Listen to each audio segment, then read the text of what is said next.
Gunned down by Detective Mike Norris, dying murderer Charles Lee Ray uses black magic to put his soul inside a doll named Chucky, which Karen Barclay then buys for her young son, Andy. When Chucky kills Andy's babysitter, the boy realizes the doll is alive and tries to warn people, but he's institutionalized. Now Karen must convince the detective of the murderous doll's intentions before Andy becomes Chucky's next victim. Welcome to another feature presentation of Midnight Double Feature, and on this episode we'll be covering 1988's Child's Play, directed by Tom Holland.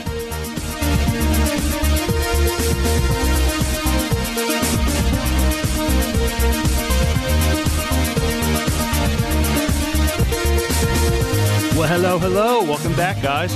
Thanks for tuning in. Thanks for listening to this feature presentation episode of Child's Play. We are Midnight Double Feature. I'm Colin, and along with me, we got a little bit of change of cast this time. With me is the one and only Matt Vella. How you doing, buddy? Hello. How are we? Straight from upcoming attractions. This is my first feature presentation in a long time. And I think, correct me if I'm wrong, is this the first feature presentation without Zohead? I think yeah, I think so. I mean, God, almost 140 episodes now. I'm forgetting shit. Wow. That's the first one you've been on since like Star Wars. Yeah, you're right. Yeah, that's crazy to think. I've been in so many episodes, but just not on these ones, which are kind of like the bread and butter. Yeah, it feels great, dude. And also, like, Zohead not being here, it's kind of like just, you remember back in school and the teacher would go for a while, he had a substitute teacher. It's kind of like, yay! No parents, no teachers. Let's turn all the tables and chairs around. Yeah, let's sit in different seats because they won't fucking know. Yeah. Yeah, I attribute it to almost like it's like you get bored. You get bored of the person you're having sex with, and you kind of like trade off partners with the other person. Like, fuck it, here, you take them for the night. Oh my god, that's. But I've got an image burnt into my brain now. Oh god, so much pale flesh. But guys, thanks for tuning in. This is going to be one of our feature presentation episodes. As Matt talked about, this is going to be different from our upcoming attractions. If you've ever checked us out before, these are a little bit longer. We're going to talk about it sequentially. We will be spoiling them. There is an E on this motherfucker for a reason. So if you've got any problems with that kind of stuff, get the fuck out. Yeah, latest. Yeah, this is going to be a little bit longer. If you want to tune in on some of our other ones, the upcoming attractions episode, which Matt is the host of, that's kind of his backyard. That's his baby. That's where we talk about news, trailers, reviews, anything like that. Stuff that's coming up. Stuff that might have already happened. Just kind of getting their take on it. Every once in a while, I'll record something with Zoheb and get it on one of those. But what's funny is you and I have never done an upcoming attractions together. Never, ever in the whole history of doing this. There might be one or two where I record something with Zoheb and he edits it in later, but we've never all sat down for one, I don't think. No, well, I think we might have done like Infinity War, maybe. I think it might have been when Infinity, that was over a year ago, but yeah. But either way, that's one of our other episodes. We've also got our special feature episodes we do once in a blue moon. We might sit down with like a cast or crew member of a movie and sit down and talk to them and kind of talk about whatever projects they've got going on. But back to this of Child's Play, directed by Tom Holland. And I saw that and I was like, wait, what? And like, now the name Tom Holland is a totally different person with like our generation. I was like, wait, what the fuck? That's crazy, right? But the reason that I picked this is we're both pretty big horror fans, especially, I mean, nothing wrong with newer horror. I catch plenty of new horror movies, but especially of like older horror, there's a lot of stuff I feel like that we have in common. And this is actually one of the first times that we've done, except for like Midnight Spooky Feature when we do all horror movies in October, where we've done two kind of horror movies back to back. We just did Joyride last week. We're doing Child's Play this week. So why don't you, since you're the guest here, why don't you dive in, kind of tell us your history with Child's Play, maybe a little bit of the franchise, and just kind of where you stand on it, on this one and in general. Yeah, so, dude, I used to be a huge Child's Play fan. And I know it's like, he's not Jason or Freddy or one of those, but I put him up there with them. I used to own this box set and had Child's Play 1 to 3, and then Bride of Chucky. And I used to rewatch a bunch of those back to back. I think my favorite back then was Child's Play 2, but this is like over 10 years ago. So watching this movie now, this is my first time seeing it in like maybe 10 years.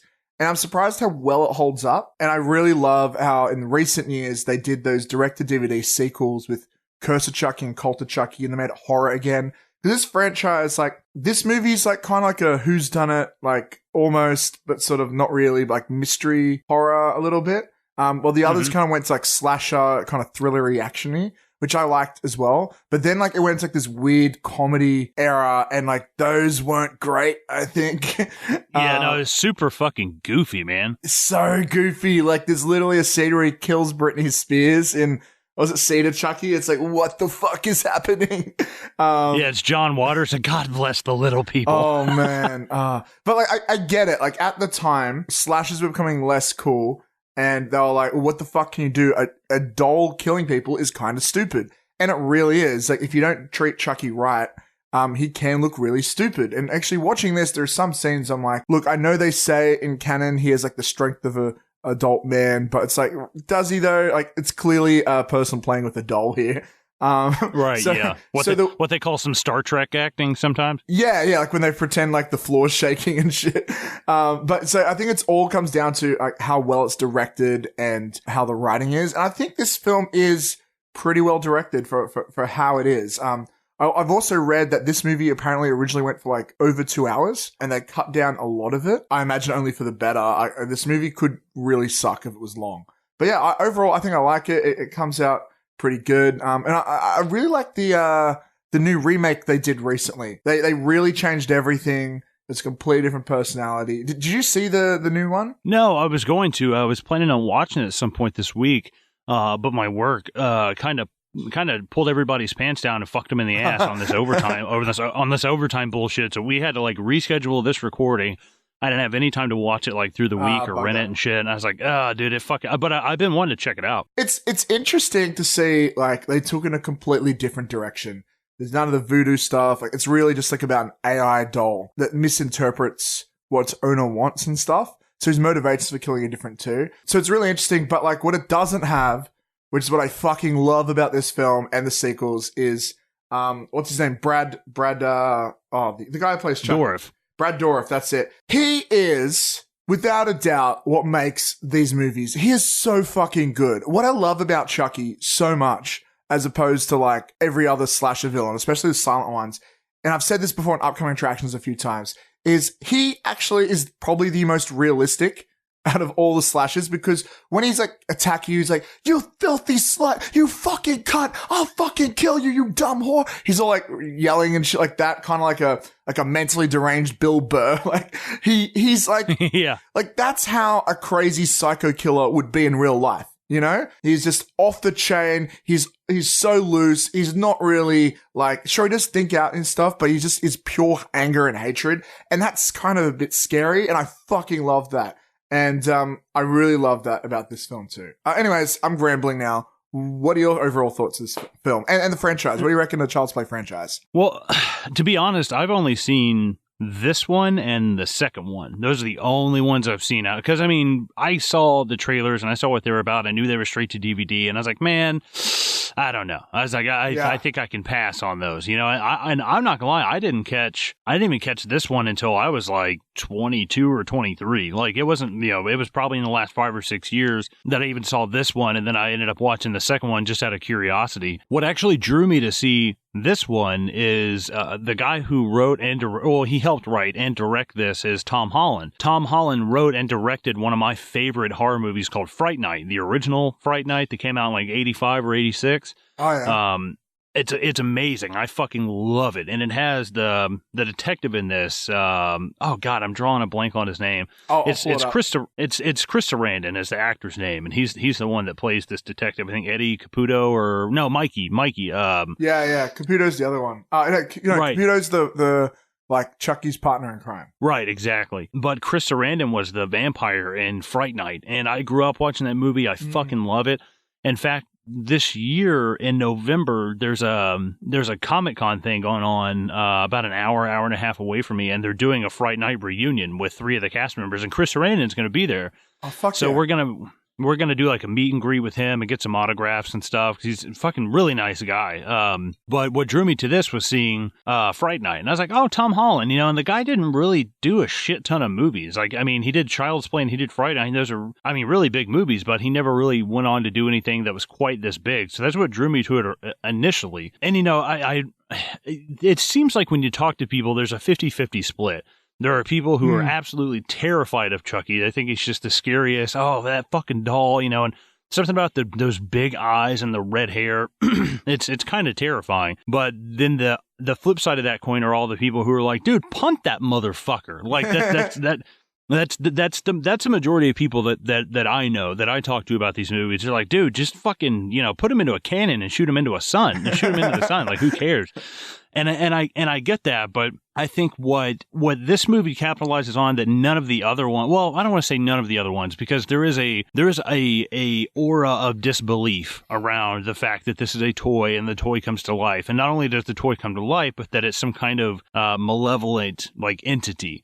And I think that's what really plays up on something like this is when you have a character that nobody else will believe them that all of the shit is going on, especially when it's a 6-year-old kid. Right. You know, nobody's gonna believe this fucking kid.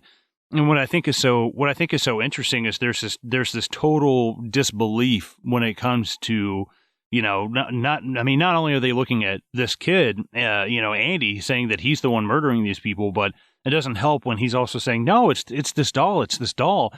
I love that. And I think that's where those people who are like, oh, just punt that fucking thing. I think that they forget that is the other flip side of this is it's not just like, oh, Chucky running in the hallway with a knife. They don't even know that Chucky's alive until like 30 or 45 minutes into this movie.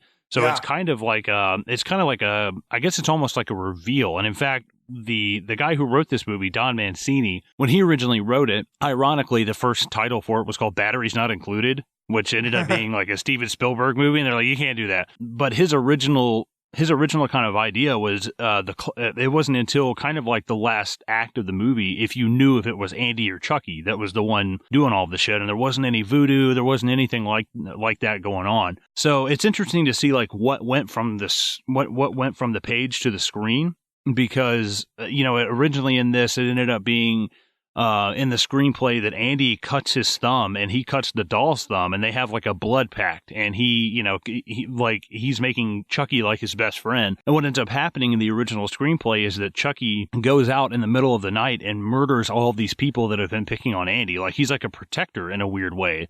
I was like, oh shit, okay. So it kind of made me think of what you just said about the remake is just this kind of misunderstanding doll. Like, yeah. No, that's not what you're supposed to do, you know? But I enjoyed the hell out of this the first time that I saw it. I was like, I think this is super underrated. I get it.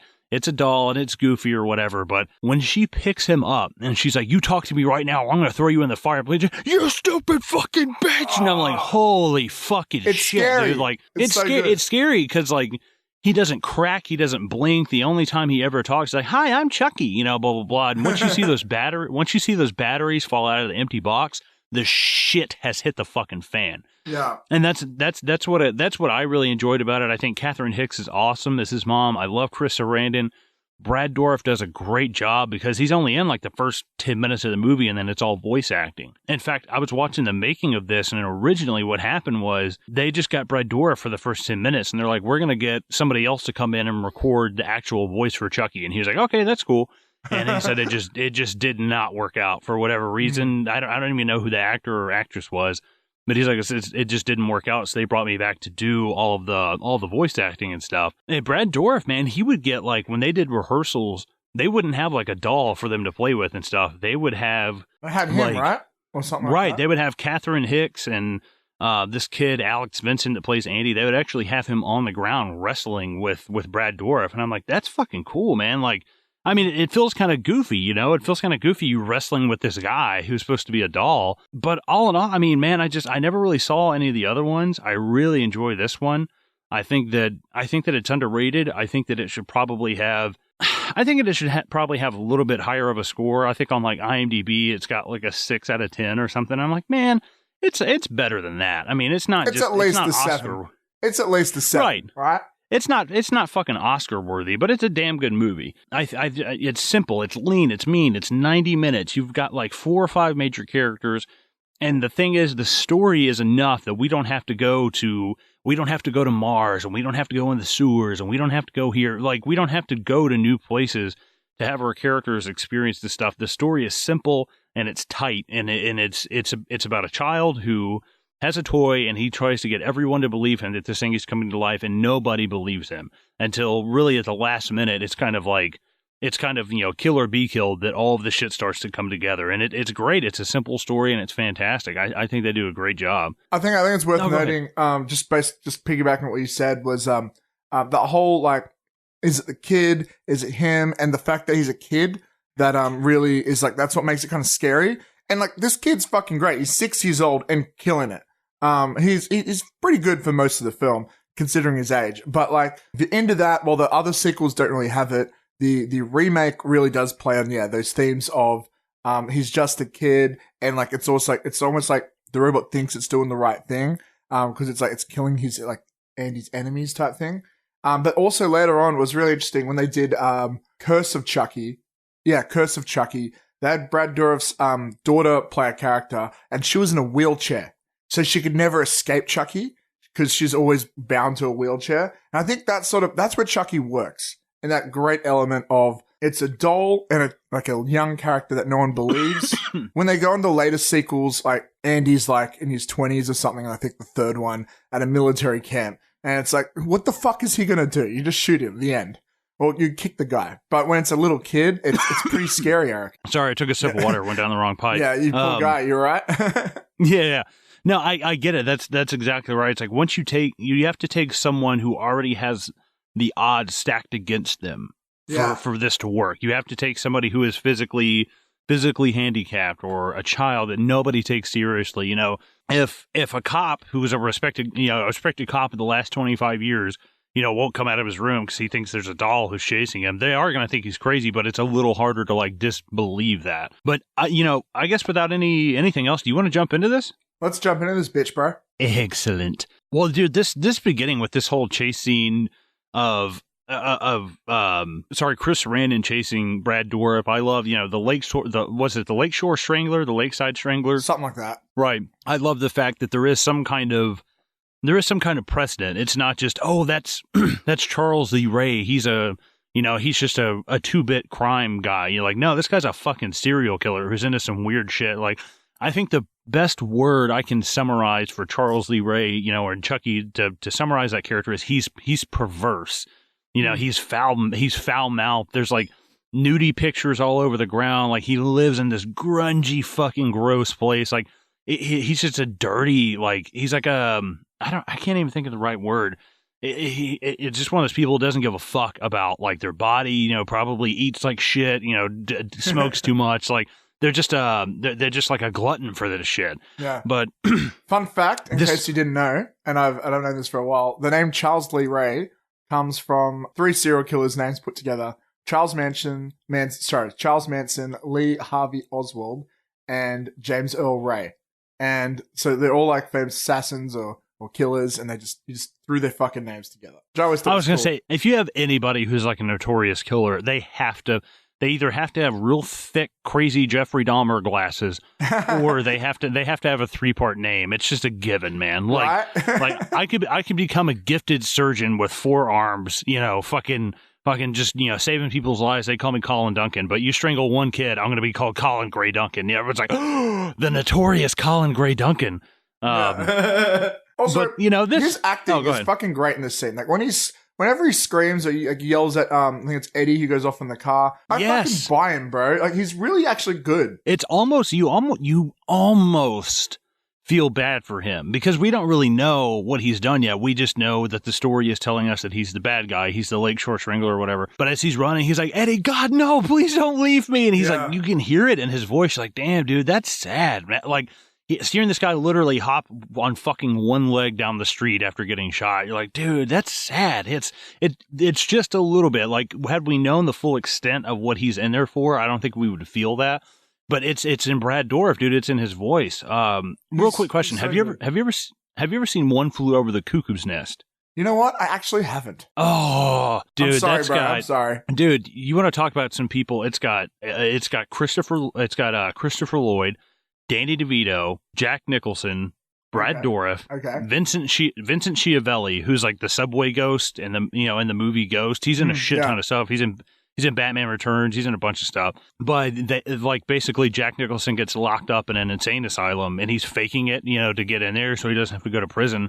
But Brad Dourif is in there, and he's like one of the saddest characters in that whole movie. What happens to him at the end of the movie it's just so fucking sad. But if you watch this and then you watch Child's Play, I think Brad Dourif is one of the most underrated actors of the 70s and 80s and 90s. I mean, the dude had an incredible range, dude. I highly suggest reading the book One Flew Over the Cuckoo's Nest. But you've got to watch the movie, dude. It's so fucking good. But back to this movie, this whole chase scene, it's cool. They're just shooting out back and forth. This is the 80s when you could shoot fucking a 6-shooter off in the middle of the street and not have to worry about collateral damage because, bullets don't travel for miles. Who knows about that? But, he chases him into the fucking the toy store. And it's so hard to say toy store without saying Toy Story. It's so fucking hard to say it, man. Yeah, I actually really love the suspense they build up in the scene. You don't really know what it's going to do or how it's going to go. The point of view, it's not even just in this scene, but later on too, they really use point of view, the first person camera angle really well for building suspense in this film. It's very Jaws-esque. Like, I think they actually really treat Chucky a lot like Jaws. Like, you don't see a lot of him for a lot of the movie. There's a lot of point of view stuff. It works really well. It's more Jaws than a lot of the Jaws sequels, that's for sure. And I really love how once you get in very early on, when the title Child's Play comes up, it's all the shots of the Chucky of the good guy dolls, and then like that creepy little note or that synth note comes in as the title appears. I've always really loved that. Yeah, dude, I dig it. That's a good comparison between he and Jaws because you have this seemingly innocuous thing. A shark is not innocuous; it'll fucking kill you, but it's not, in Jaws, it's more sentient. It's like coming after them. And you take something like the doll that you kind of have to make it more predatory. And I think that's a great comparison, what you just said, because the animatronics on Jaws were notoriously like non-complicit. Like they just were awful, didn't work at all. So they had to use that. And what's interesting about this is, they use a combination of, the smaller adult actors, little people. You've got a combination of the animatronics. You've got a combination of the point of view. Like they really take... They take it in pinches of everything to really make this great kind of gabagoo of what to pull from when they're filming Chucky. But and we'll talk about it as we go on. But the animatronics is fucking incredible in this movie, I think. But it's very hit and miss when they use like real life actors because the consistency of the way Chucky's limbs move is very inconsistent in some parts. Dude, yeah, for sure. But understandably, like it's the 80s, it's not a high budget film. The way to get some of these movements out of the doll, you just probably weren't going to do with animatronics. So you got to watch it with rose tinted glasses. You do have to sort of take it as it is. It's 1989 though, so like fucking deal with it. Right, exactly. I mean, they could have done this with CGI and it looked like dog shit. It's like, what, I can believe that. When he's on fire, of course it's a real person. But this whole thing with them getting chased through the toy store, and he says he's going to get this detective and he's going to get Eddie, but just him kind of having the realization as he trips over and looks at the doll, he's like, oh yeah, of course, why don't I just do this? He's like, what am I doing? I love that he has this like Highlander quickening lightning bolt that comes down and just annihilates everything in the store. Because the hilarious part is that this lightning bolt strikes through, blows up the whole fucking store, and then there's nothing wrong with his body at all. Charles Lee Ray. I'm like, dude, there's not even a hair burnt on his head. Oh, bro. Like, are you fucking kidding me? There is a lot of 80s cheese in this film, and this is like one of the like good examples of that. Like people would not buy voodoo magic these days. A modern audience would not take voodoo magic. And like the way they just use the clouds and that thunderbolt. There's a lot of cheese on this 80s pizza, But he's gonna take it as it is. They're very the over the top explosion too. Like, come on, man. Well, that, and they get very like, oh, look at this mysterious voodoo black guy. Oh, like, you don't know anything about it, so you'll buy this shit. Versus like today, I just imagine like an infomercial guy. It's like, Chucky's Child's Play. It's all voodoo. You'll buy this shit. You don't know anything about it. We got to get us some of that Child's Play, honey. No, I think the right move with the remake was going to technology, to going to AI, because there is it's kind of getting scary. We've got like the deep fake technology of transferring other people's faces onto shit. So creepy. And there's and there's like, there's human head transplants. Like there's people like there's I'm just saying, it wouldn't surprise me at all if in the next 100 years they were like, yeah, we are successfully transferring people's consciousness into bodies. Like, oh, that's fucking spooky though, man. It is fucking hilarious. There's a gigantic explosion. And then when it cuts back inside the store, it's just like a little fire in the corner. Yeah, exactly. Like Chris Sarandon gets blown 25 feet back, like from the thing. It's like he got uppercut by Superman. It's just like, whoa! Like he just goes flying fucking back. But he pulls up. Charles Lee Ray is dead, and we get that shot of the doll, which is really cool. But all this is, man. What are we at, the fucking 5 or 6 minute mark? And we've already got 2 of our main characters set up. We pretty much know what's happened. I mean, we know what, even if you've never seen this before, I feel like even when this first came out, and maybe the surprise wasn't ruined about what exactly Chucky was, you kind of get a sense right off the bat, like, why do we have this lingering shot of Chucky? And why did we show him looking at Chucky like, oh, and we've got this weird incantation? You can put 2 and 2 together. It's cool. I dig it. It's a very efficient, like the first act of this film is very efficient with setting things up very quickly. It's really well put together because even you sort of set up a lot of it with that first scene, which is only about, like you said, 5-6 minutes. And then the next scene, you cut to Andy's birthday and you literally meet all the other characters that matter within that scene. So in the first 2 scenes, you've literally set up the entire film very quickly. And a lot of films these days could learn from that because I feel like a lot of movies these days take a while to do that, cover that ground. Right, yeah. And one of my only complaints about this is when they bring in John, like the voodoo master, out of nowhere. He's in and out. Like, okay, like, there's no mention of him beforehand, and as soon as we get mention of him, he's fucking dead, and we're right back to the main characters. It's like, that's a little weak, It feels like it's there just to sort of maybe expand a little bit and explain a bit of Chucky-ness. But yeah, it would be cool if they sort of hinted at him before, at the very least. But like, that's a very minor gripe for me, to be honest. Right, yeah, it is. It's just kind of like, all right, here's this guy you didn't know about before, and bye. It's like, all right, cool. That's very 80s slasher, though. It's like, oh, shit, we can't kill the main character. We need them alive. Oh, fuck it. Introduce their friend for a scene, and then we'll kill them in the next one. So many right, yeah, exactly. 80s slasher films do that all the time. And that's actually my biggest complaint with most slasher franchises. Like, it's what I really like about Child's Play, and I really, really, really love about Scream. They never kill off the main characters. So you're connected to the characters from film to film to film. Then you get something like, Freddy Krueger's the worst, where every single film they got to reintroduce a whole new cast of characters that then they have to make you connected to them all over again just for them to fucking die again. But that's an overall problem with the fucking genre. So. Oh yeah, absolutely, dude. See where you grew up on. I mean, what out of Jason, Michael, Freddy, Chucky, like which one? You said Chucky was the one that you kind of like at your house, right? Chucky and Freddy. Freddy probably a little bit more. But yeah, Freddy and Chucky. Yeah, same here. For me. Yeah, Freddy, we had the box set on VHS where if you put all of them together, it was his arms stretched out across the movies. I was like, oh, that's so cool. I had something similar, but yours sound cooler. Oh, also Saw. I know it's a bit more newer, but bro, I fucking love those Saw movies. Every October, I was in the cinema watching a new one. I think I've seen the second one, maybe. I never really got into those. I should watch them, though. Definitely the first one, just because Lee Whannell and James Wan, it's like, man, they struck magic with that fucking movie. Bro, the first Saw movie would be a great feature presentation. A really good one. Yeah, it would. Maybe keep that up for Midnight Spooky Feature. Fuck yeah. But yeah, I dig this. Like we're introduced to Karen and Andy, and it's Andy's birthday, and I did this once or twice for my mom.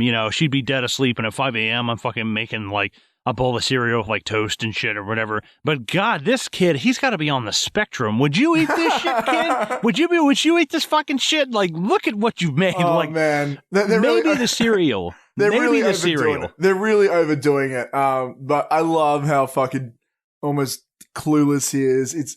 This kid is so fucking cute, man. This kid is like, this whole scene is just fucking adorable, bro. But well, especially one of his scenes later on that we'll get into, like when he's institutionalized, this kid sells the shit out of it. This kid, Alex Winter, I think his name is.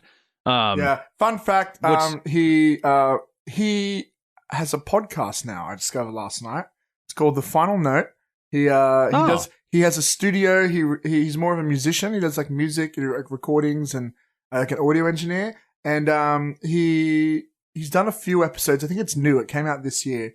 And he actually reunited with I forget her name, the girl who plays his mum in this film. Catherine Hicks. That's it, yeah. And a few other people. And he also returned for the last 2 direct-to-DVD sequels as an adult, which is pretty crazy to see him as a full-grown man with a beard. And there's a great scene in it where, like, you know, in this, he's like, "This is the end, friend." On the new one, he's like, "This is the end, fucker." And he, like, shoots him in the face. Well, I was watching the making of this, and Alex Vincent is his name. Sorry, I said Alex Winter. Alex Vincent. Yeah. And he said that during his audition, they had him read the line where he was like, "Well, Aunt so-and-so was a bitch and she got what she deserved." And he said, he was like, "I really did not want to say that word. My parents had always instilled in me not to say that. You know, Aunt Maggie was a real bitch. She got what she deserved." So he said, they had me go do it once. And I said, I forgot my line. And they were like, "Oh, it's, man, real bitch, blah, blah." They do it once, they do it twice. And he says he just keeps forgetting the line. And the third time they go to do it, and he just like breaks down and crying. He's like, "I can't say it. I can't say she's a real fucking bitch." And they said 2 things hit him. A, that he knew the line, he had it memorized, but he sold them twice that he had forgotten it. And B, that he was such a sweet kid that he couldn't imagine saying it. And they're like, "That's it. You're out. You are Andy. That's exactly what we're looking for. This kid who's so sweet that you can never believe that he would be capable of something like this." I was like, "That's fantastic. That's amazing." You know what, man? If I don't mind me going on a tangent, I can really relate to this. So last year, I directed a short film, which will never be as good as any of the films we cover here. But it's called She's No Type. It was a comedy. And I had this little kid. He was a little bit older. I think he was about 8, maybe. And I needed him to call someone a bitch. Because it's always funny seeing kids swear. It just is. But like, he was so nervous about it. Like, he learned his lines and stuff, but he knows it's a bad word. And I think his parents might have been a little religious, but they're super supportive of acting. And he's just like, every time he had to say, like, he would just like close up and like look at his mum. It's like, "It's okay." And she'd just be like, "It's okay. You can say it." At one point he runs off and like whispers in her ear, and she had to like encourage him because he was so nervous about swearing because he knows it's like wrong. And then I've all sat down with him. I'm like, "Look, dude, like, it's totally, you should never swear like in class. You should never like swear. It's not a very nice thing to say, but this is all pretend, and you're not you swearing. We're pretending you're someone else." And I had to like really convince him. Like, it was so interesting. First of all, it's good parenting, like good for the parents for that.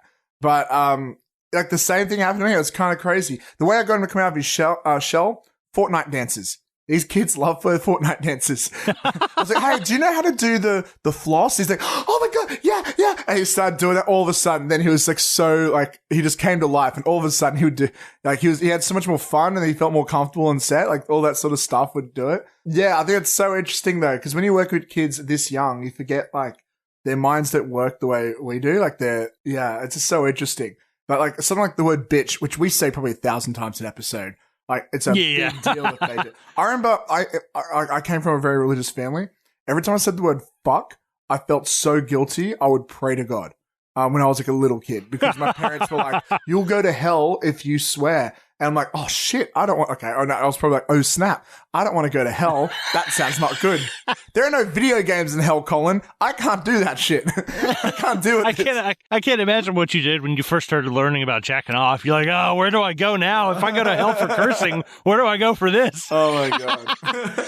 No, dude, I like, it's kind of Linda Blair in The Exorcist. You know, she has some of the worst dialogue you could ever give a child actor. And she's 11, 12, 13 years old. And the special effects guy was like, "How do you feel about saying this?" And Linda Blair goes, "Oh, it's not me that's saying it. It's Reagan. Right. I'm not saying this at all. This is," and they said her ability to distinct those two things was just incredible. That's just great. I think that's fantastic when you come across that young of a talent that's able to do something like that. But it makes me wonder with the reboot or whatever, the remake, They aged him up. I think he's like 11 or something in the new ones. I wonder if they did it just to make it easier to work with.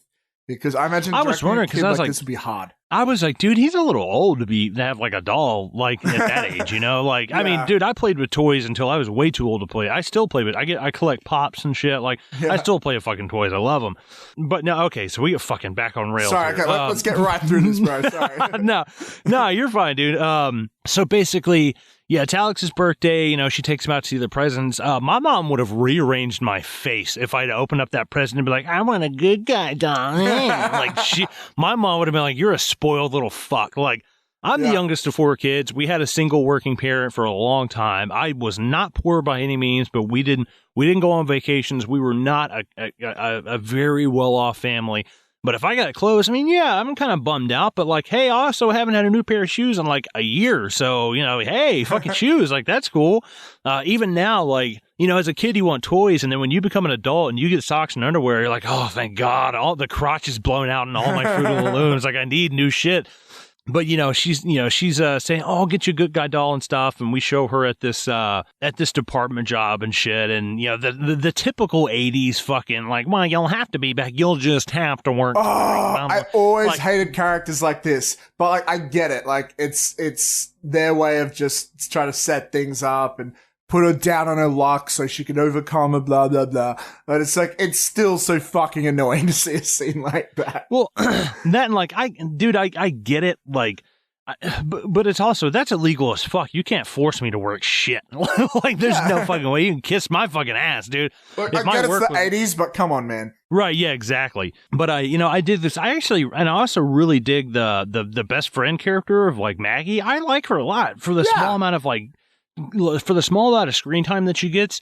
You get this really like single female working class chick in the big city kind of thing. You know what I mean? Like, like when they see the homeless guy outside the thing, she's like, I think I used to date that guy. You know, she's kind of like she's kind of like a tough chick. She's modern, but you know, she's got to stay tough and somehow still feminine at the same time. It's like, oh, I know that's drawing a lot out of a character who has maybe 12 minutes of screen time, but she does it. This woman does it great. She's very like working class kind of chick, and I dug it. It was so fucking cool. But the thing that gets me is that they show them at work, and she's like, hey, you know that doll that you wanted that Andy said is like $100? I'm like, don't get me wrong, $100 is a lot. But I see the apartment that you live in, and if you cannot afford $100 doll on a single parent income, like what's interesting too is if you see any of the pictures, they never say what happens to the dad or the father, right? He's dead or they're divorced or something. They don't ever really specifically say that, right? They never go out of the way to tell you. I believe in the backstory, and I've seen cut out, he's dead. Apparently, in one version of the script, Charles Lee Ray turns out to be Andy's father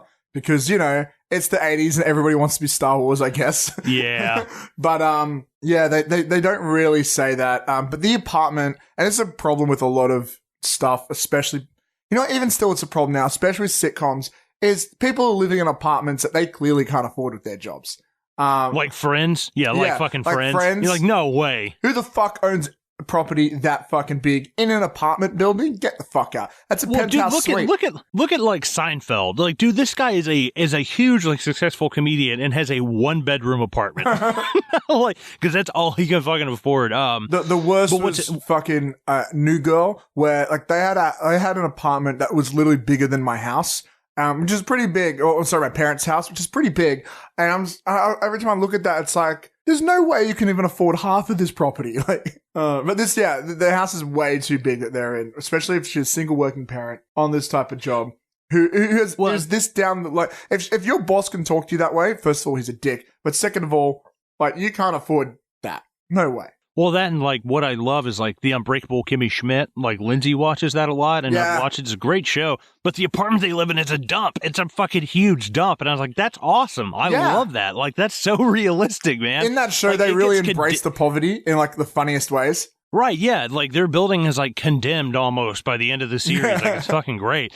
But the interesting thing is all the pictures of the father that you see. That's Tom Holland. That's the director of the movie. Right. And I was like, oh, that's fucking neat. Cause there was even now, like, and I'm sure you get this cause you know what I mean, like once you watch enough movies and you see something that's almost too specific it's like, that's something. I know that that's something. Like it's kind of like when you're watching Endgame and you see Thor lose Mjolnir the hammer and it focuses on it for a second. You're like, that's going to come back in a second. Like, you can kind of tell. And like, even if I didn't know that guy's face, I know from seeing that. I'm like, you wouldn't throw a picture of some guy in there if that wasn't like an Easter egg or like a cameo of something. Nowadays, in the age of Easter eggs, sometimes I'll watch like a franchise film of something I'm not familiar with, and I'll just linger on a shot. And I'm like, I bet that's a reference to some sort of 80s cartoon I've never watched or something. It happens to me all the time. Right, yeah. But so yeah, we're getting sidetracked though. Let's move through. Yeah. So we show her at work. You know, we're introduced to Maggie. We're introduced to this fucking boss who looks like he's got a dick so small he pees on his own nuts.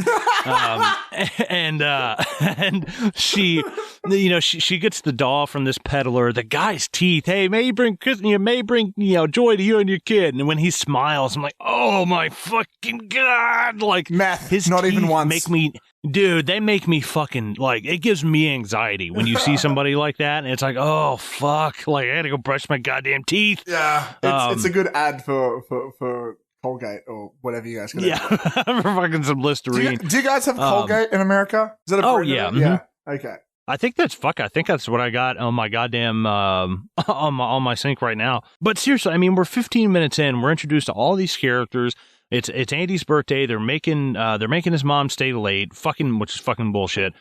So Maggie decides, she's like, listen, I'll take care of him. It'll be the hottest date I've had in months. I couldn't imagine why. Like, that is actually a good line. That cracked me up. Yeah. So Maggie, you know, she's taking care of Andy on his birthday. We've got him and Chucky. She's like, hey, Maggie, Chucky wants to stay up and watch the 9 o'clock news. Like, that line actually makes me fucking laugh. Like, that's to hear that from a kid is great.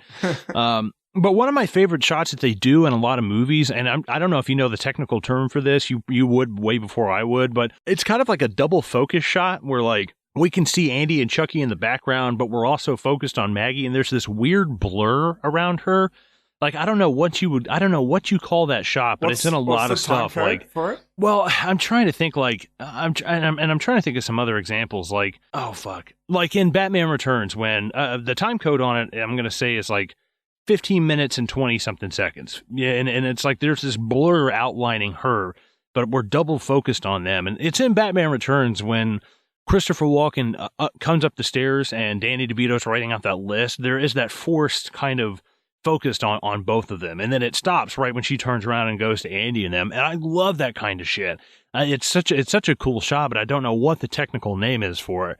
But I mean, either fucking way. Yeah, are you talking about when they rack focus from like the foreground to the background and background to foreground? Well, they're both in focus. That's the weird part. But like when you look at Maggie, there's like this blur on the outline of her. Right. It's like the 15. Yeah. I'm not I don't know sure what you call that. I fucking love it though. I always love seeing those shots because it's seeing both of those things in focus at the same time. I just like, that's fucking neat. So, you know, she starts cleaning up. She comes back on and the fucking TV's on and Chucky is sitting there. That is a pants shitting moment because you know damn well, but she has no fucking idea. It's like, that's terrifying, dude. Also, real quick, I fucking love that shot of Andy brushing his teeth. So fucking funny. It's just all over his face. It's, that kid is so fucking cute, bro. And also, since it's right after the scene with that dude had the fucked up teeth, it's like, yes, I needed this. This is teeth therapy. Therapy for yeah. teeth. Yes, and Maggie. So cute. So she gives Andy some shit for, you know, putting Chucky in front of the TV and turning it on. I told you she'd be mad at you if you watched the news. I hate it because Andy's so sweet. Like, he kisses Chucky on the cheek and he tucks him in, and it's like, you would slit this kid's throat in a fucking heartbeat. Like, no, I mean, you feel like an anxiety because you know that something is up with Chucky and he's got this fucking thing sleeping in the bed with him. But like, there's also this like this traitorous kind of feeling of like, dude, that kid trusts you with his fucking life, you bastard, man. Like, that's so awful. Well, what's great about this scene is, one, I can empathize with both Andy and I can also empathize with Maggie, right? Because Maggie, like, she's acting the way any fucking, like, adult would. Of course he sounds like he's talking shit. But this kid, like, the way he's selling it too, like, when he's all like when he acts, like, all confused and he's like, but I am telling the truth. Like, I fucking buy him. Like, I really, like, this kid's fucking great. And the way they build suspense and you know something's up, and they haven't properly revealed Chucky as Chucky yet. It's just so well put together. Like, this is a really strong scene. And they do these long takes too of it, like just where they go from like the hallway to the bed, and like they're really building it up good, man. This is a good scene because you know it's going to somewhere good. Right. Well, like you said, those point of view shots when she's sitting there reading the book and we see Chucky kind of poke his head out. When we see him run in the background, that's actually Alex Vincent's sister in real life. Right. And that's one of those shots where like you can kind of tell it's a person. Right, exactly. It's like just blurred enough where it's like, I don't know, but she gets up and the fucking door is pushed up against like why does he lock the door? Why does he lock the front door? So nobody can get in, or is he just trying to distract her? Like I didn't really understand like I think it might be to stop people coming in case she screams. I'm not fully sure with that. But before we move on, I just want to bring up something else. This scene, it just really reminds me it's the 80s because they get all their information from television. Right. In the earliest scene, they did all the exposition through the TV, like while he was like talking to his mom and all that. You hear in the background like Charles Lee Ray, the Lakeshore Strangler, was blah blah, and then I was setting all that up. And like they keep using the TV in this movie a few other times to like do exposition, and you can't do it nowadays. Nowadays, whenever you see a TV turn on in a movie and some news reporter and they're like, and the city is being attacked by Godzilla or whatever, it's like, okay, lazy writer, that's fine. But I let it slide in movies like this because it's the fucking 80s or 90s, because TV was so important back then. Sorry, I just had to get that off my chest. No, dude. I'm watching Fright Night. Love it. I could quote that movie to you all fucking day. But there's a part in Fright Night where, Chris Sarandon is like the town vampire and he's been killing people. And what's so fucking funny is that like as two people are talking, it shifts from their conversation and goes to the television. And on the television, he's like, and in other news, a body was found decapitated by the old mill. And it's like, the old mill in town, the old mill. And not only that, it's decapitated. Like, you can't give that fucking information out on the television. Like, it's so funny because you're exactly right. Not only does that happen in this movie, Tom Holland does it in another film. And you're like, oh my God, dude. Like, it was so common in 80s and 90s films. It still happens now, but when you do it now, it just feels lazy. But I think it's okay to do it in this era of films because people actually got their information from television. Well, and the way those always end is hilarious because it always goes in other news, and then the TV gets cut off, and it's like, God damn it, dude. So Maggie, she gets the fucking old hammer to the face trick, which is I think it's more of like the shock of seeing him because he's got to be standing on the counter staring at her, and like. That would scare me to fucking death, but like the hammer to the face, it's kind of, I don't know, it kind of makes me laugh because it is this like... It's a kid's hammer too, it's not a real hammer. Right, exactly. It's kind of like this little Decker fucking thing. I was like, oh, that's kind of goofy, And one of those cheesy moments where they really over-exaggerate the fall out the window. Something that's always pissed me off about this film, and it's such a minor thing, but it's always got me mad, is when she falls out that window, when she hits the glass, I'm pretty sure it's her back hitting the glass, but in the shot of her falling, she's face first. And oh yeah, it's just a continuity sort of thing. It's so fucking minor, but it always annoyed me. No, it's definitely goofy. The only thing that saves it is I can understand why they went that direction because it is a beautiful shot of her falling. It's great. So you sort of let it slide because of that. Right. It's the corner of the building. There's snow playing, just her swimming in the air. It looks fucking fantastic. And of course, she doesn't just hit the sidewalk. She hits a fucking car like every person jumping from a building in a movie. But, she fucking, she eats the back of some Ford truck and yeah, Maggie's dead. She's dead as fuck. Also, notice in movies, when someone falls off a building or out a window, they always land on a car. They never hit the ground. Yeah, that's what I'm saying. They never hit the sidewalk. They always hit a fucking car for like dramatic effect. Yeah. I guess because it's so much easier just to throw a dummy in a car than like show the violent, awful, like disgust of a person eating fucking pavement. Like, oh God, that's got to be hard to watch. I can't keep calling her Andy's mom. Karen, that's her name. Yeah. So Karen comes home, she finds out Maggie's dead. We're also reintroduced to we're reintroduced to Chris Sarandon's character, who's not called Chris Sarandon. His name's Mike Norris. God damn it! Let me get all these characters' names. So we're introduced. We see the footprints in the flower, and immediately we can, we get what he's getting at. He's starting to kind of put the blame on Andy, which I get it. Like you just said, any rational human, he's a cop. He's got to go by the evidence. He's got to be rational. He's got to be logical about this shit. And like he said, I've already even checked his shoes, and it couldn't possibly be Andy. So like right there, it's kind of. He's doing his due diligence. This is, and dude, was Chris Sarandon's not the 80s answer for Mark Ruffalo? Look at that guy. He looks just like him. Yeah. Yeah, no, I get that. I reckon, so I find it interesting is like, I've already checked your son's shoes. It's not him. You see little shoes, you see the doll. You'd think some sort of connection might have been made, but I'm surprised that didn't. But it makes me also wonder like how this movie could have gone if they didn't throw in that line of dialogue.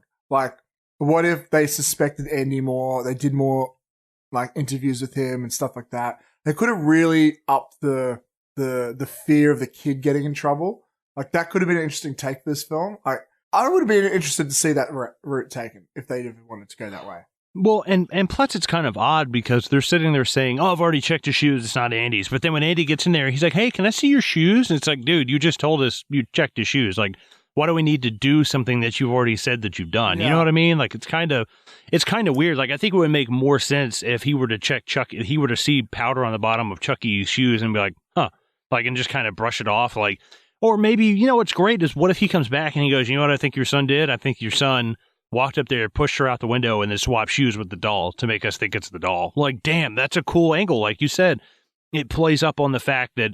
It kind of puts more kindling to the fire that it is Andy who's the one doing it. And not only is Andy the one doing it, Andy knows what he's doing is wrong, and he's trying to use this doll as a scapegoat. Like, it adds so much more element to that. Like, dude, your kid is fucked up if that's the case. Yeah.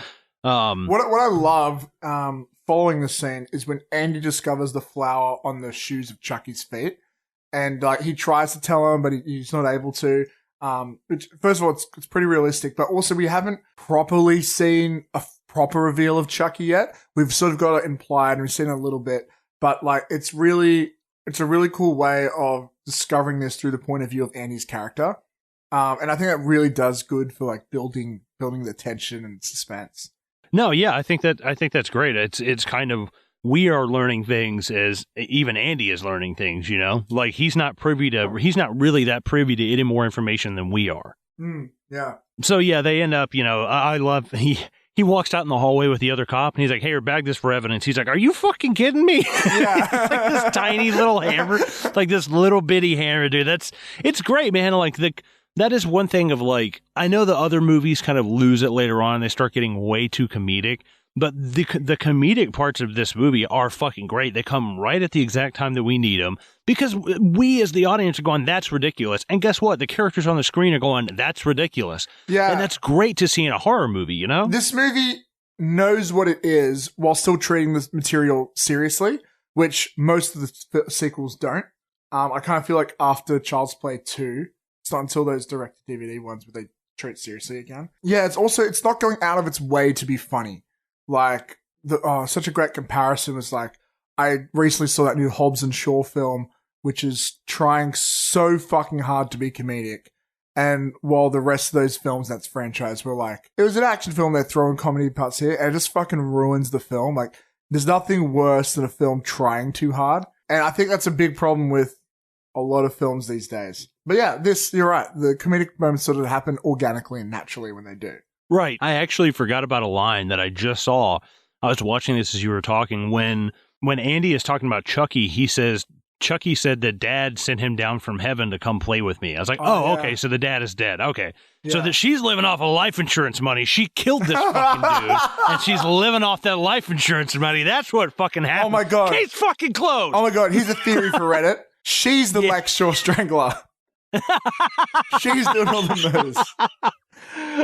Charles Lee Ray has come back an adult to prove his innocence, and they fucking murder him. They murder him twice in the same life. That's amazing. That's amazing.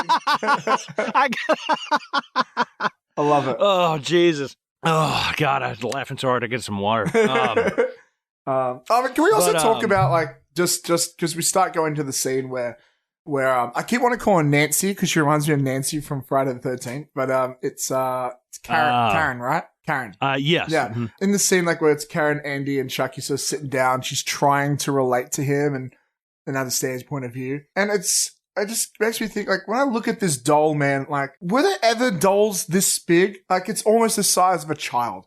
This doll's fucking massive, isn't it? Now, it's funny you say that because there was a doll. I mean, there was a bunch of stuff back in the day, you know, not quite like this, but there was like Cabbage Patch Kids and stuff like that.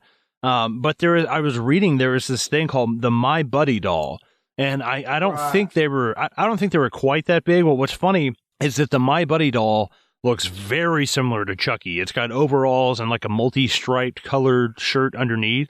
But after Child's Play came out, the My Buddy doll never recovered as in terms of sales because nobody wanted one. It scared the fuck out of all these kids.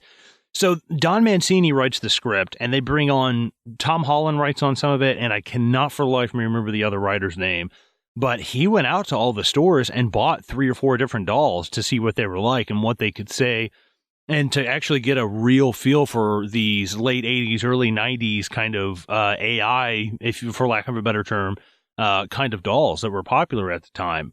And there's always been stuff, you know, there's an old Twilight Zone episode that's kind of about shit like this. And I think for our generation, yeah, we had Chucky, but for me, it was Night of the Living Dummy from Goosebumps. Oh, like fuck that was yeah.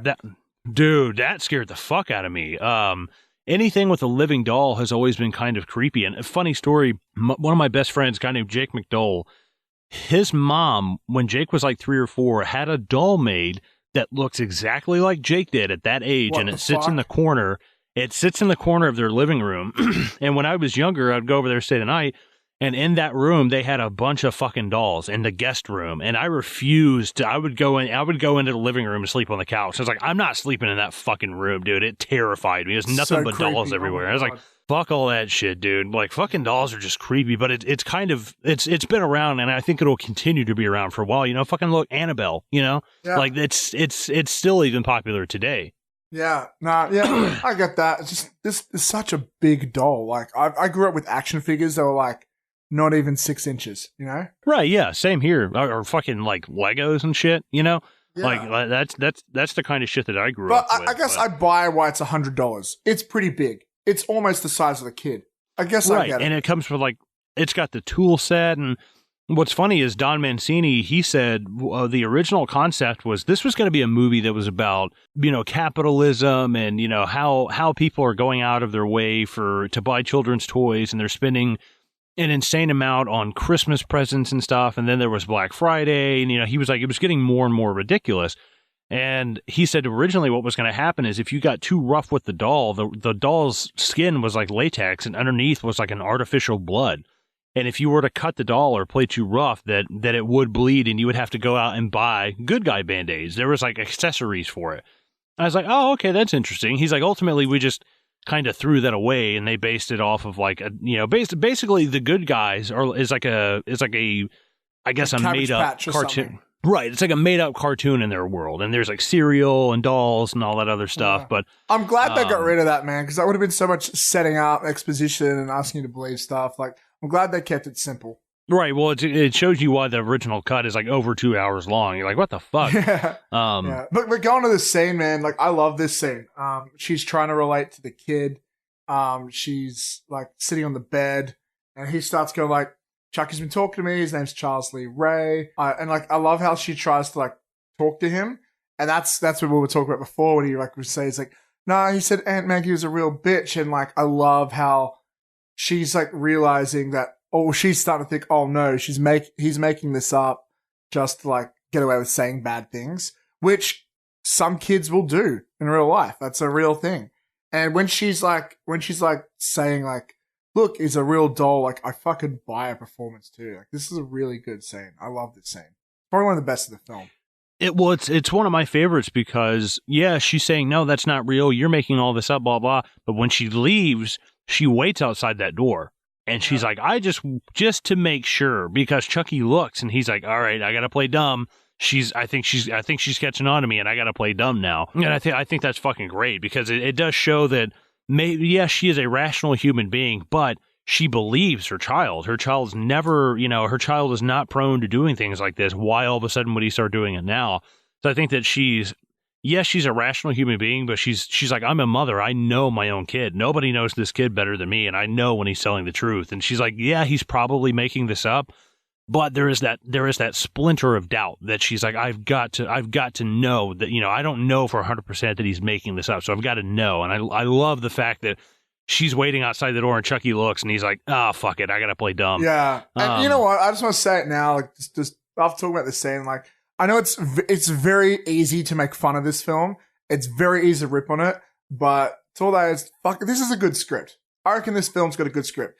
You rip on all the other ones as much as you want. The concept is very easy to make fun. It's a little silly, but this film's well put together for what it is. Like, how could you make it better? There's not a lot you could do. And keep it concise and short. Like, that's great. Right. This shouldn't have spiraled into like a huge franchise, maybe 2 or 3 movies, but other than that, like, the disbelief is what keeps this in check. And the fact that nobody will believe that this happened. I mean, the disbelief is so strong that in the second one, they lock his fucking mom up in an institution. And it's like, God damn, dude. Yeah. Like, I mean, that's great. That's the angle it should be played from, because no logical, adult, reasonable human being is going to believe that, But we see her dropping Andy off at school, and, she's, but he doesn't really stay long. He fucking literally walks one into her and out the other. No way is that fucking happening in 2019. Jesus Christ, dude. No fucking way, man. I don't care how smart this doll is to tell him, like, they've got fucking guards at that door. Like, kids aren't smart to, and as if there's no one standing out the front that early. No way. Well, that and Andy might as well have just walked out smoking a cigarette. It's just like, fuck it, I'm leaving, I'm going home. So, he takes, Chucky takes Andy to this, I guess, Eddie Caputo's kind of hideout. This scene is actually one of my favorites, because the point of view shot of Chucky running up to the building scares the fucking shit out of me. Yeah. That is terrifying. Yeah, no, I get why, bro. Like, it's, you're just like, what the fuck? What's this kid doing here? And it's what's essentially a crack house, right? It's a crack den. Oh, yeah, dude. They don't show you the crack, but it's like, it's a crack den. Well, like, the point of view shot, the way that the crack house is framed as he's running, and the speed at which he's running with, I was like, dude, that kind of stuff scares the hell out of me. Like, and point of view shots, not so really, but the fact that they do so well with, like, keeping him low to where, like, they don't have to worry about the reflection of the camera in any of the windows. Like, there's so much of a technical thing that I love about it, but also just the way it's framed, and the fact that all this shit is happening in, like, broad fucking daylight. Like, if this were happening at night, it'd be pretty typical, but the fact that this is happening in broad fucking daylight somehow makes this even scarier to me, because that's not the order of events, Like, that's not how it's supposed to happen. And this is the first time we see Chucky, like, we don't fully see it, but we can sort of see him planning and doing everything. Like, we actually do see his head turning on the gas. We see everything getting set up. And this guy gets his gun ready because he's paranoid, and he knows that Charles Lee Ray said he would come for him. And they build suspense so well here too. Well, yeah, it's fucking, this whole game of cat and mouse, it goes just as long as it needs to go. It doesn't need to be any longer. And it's amazing, because, like, there's something about how he sets him up for his own demise is great. He turns the gas on and just lets him, like, he knows this guy, Eddie, and he's like, listen, I know this guy, and if he were me, he'd turn a corner and just start fucking shooting at something. So the fact that he sets him up to fail is just fantastic, dude. I love it. The part that cracks me up, and I read that they deleted this, was when the house explodes, it shows Andy like falling into a ditch or something. And I'm like, I kind of wish you'd left that in, because, like, they show Andy in front of the house, and this kid has no survival instincts, by the way. Yeah. He hears like 2 gunshots and charges towards the house. Like, Jesus Christ, kid, get the fuck out of there. Not a smart kid. No, but it's the fact that he's in front of the house by like 20 feet. Then he shoots. The house explodes and Andy's just gone. And I'm like, dude, that kid is fucking dead, man. Yeah. There's no way. Like, I kind of wish they'd left that. We see him kind of surviving that, because, like, it does kind of like, dude, no way, that kid's fucking dead. It's a small nitpick, but the fact that they filmed it showed that somebody else had that same thought that I did. Like, no, that kid's fucking dead, dude. But of course, I guess they arrest him. I don't know. And again, the 80s explosions, like, it looks like a scene out of Lethal Weapon when that fucking house explodes. Well, yeah, and it like completely crumbles and like falls into a vortex and shit. And you're like, what the fuck? So like that. The 80s-ness of cheesiness of going over the top is very strong here. Yeah, but then we get the the cop talks to Karen, and I watch this and I think, man, like, don't you think that the kid says it's Charles Lee Ray, you appear at Charles Lee Ray's like partner in crime's house, you got to start believing something, right? Like, it's got to start making sense at least a little bit, right? At this point, like, it's too much coincidence. It's not like this kid could have used Google. It's 1989. He's not on Google. He doesn't have a smartphone. You know, how else would he know this information? How else would he know to get there? He's 6. Well, yeah, and the kid can watch the news all he wants and knows who Charles Lee Ray is, but once he knows who Eddie Caputo is, he knows where Eddie Caputo lives. Like, it's like, all right, that's where your disbelief starts kind of coming in. But exactly how you and I feel that way, that's how, oh God, Karen, right? Yeah. That's how Karen starts to feel. And that's what's great. We very few times do we watch horror movies and we're like, yes, you're doing the thing that I would do. Right. So it's cool seeing her character kind of start to have that disbelief, because they interrogate Andy. He's saying that, that Chucky's the one who told him that Eddie was going to be there, and he said that if I ever told anybody that Chucky was alive, he'd kill me, and blah blah blah. But I love Karen right here. She's like, Andy, if you don't start telling me the truth, they're going to take you away from me. And it's like, oh damn, that hits hard, man. That's scary, dude. And like when she walks in and sees them interviewing her son, like, I just put myself in the shoes of a mother and go, that must be the biggest, scariest thing to see in your life, right? But something I hate about this scene, and maybe I'm just overanalyzing it, but I fucking hate how they close out the scene. They have this guy, he's like, hi, I'm a fucking psychiatrist. I'm in another room speaking to a microphone. We're going to take his son away. And he never interacts with anybody, and you never see him again. And I feel like that's a reshoot, like, because they had no connecting tissue to put him into the institution. Because it just feels like it comes out of the fucking blue. No, he's in the institution. He's the one. Oh, no, he is too. Yeah, sorry, you're right. Yeah, but still, it feels so like just sandwiched in there, and I'm probably just overanalyzing it. But I've always hated that. But what I do love is when he looks at Chucky, he's like, "Please say something." Yes. The way Andy begs for him to, like, dude, they're gonna pin this on me if you don't fucking come forward with this shit. But no, it does feel kind of sandwiched in. This like Dr. Ardmore guy out of nowhere, he's just kind of like, hi, you don't see me, but I'm a psychiatrist. I'm gonna take your kid away. And she's just kind of like, oh, Andy. It's like, no, I think at that point you'd be like, that's a conversation you and I have face to face and private as like two adults when you talk about taking my son away. Like, you're not just this voice in the other side of the room. Like, I see the point. It is kind of like that needs to be a little bit more serious. It doesn't need to be some dude just talking on a box on the other side of the room. At least put him in the room with everybody else. I don't know. But when Andy punches that doll, like, oh fuck, that means something. And hearing a kid saying he's going to kill me, that's just fucking crazy. Hearing kids say that, that's wow. Oh yeah, especially from like such a high pitched, sweet little voice. It's like, oh fuck. Yeah, man. It's like the point of the film where I feel like the point of view of the film starts to change a little bit. We start going from like the film's kind of been going back and forth between Andy's point of view and Karen's point of view. And I feel like from here on out, the film it's sort of a little less focused on Andy and it's more focused on Karen and I keep forgetting the cop's name.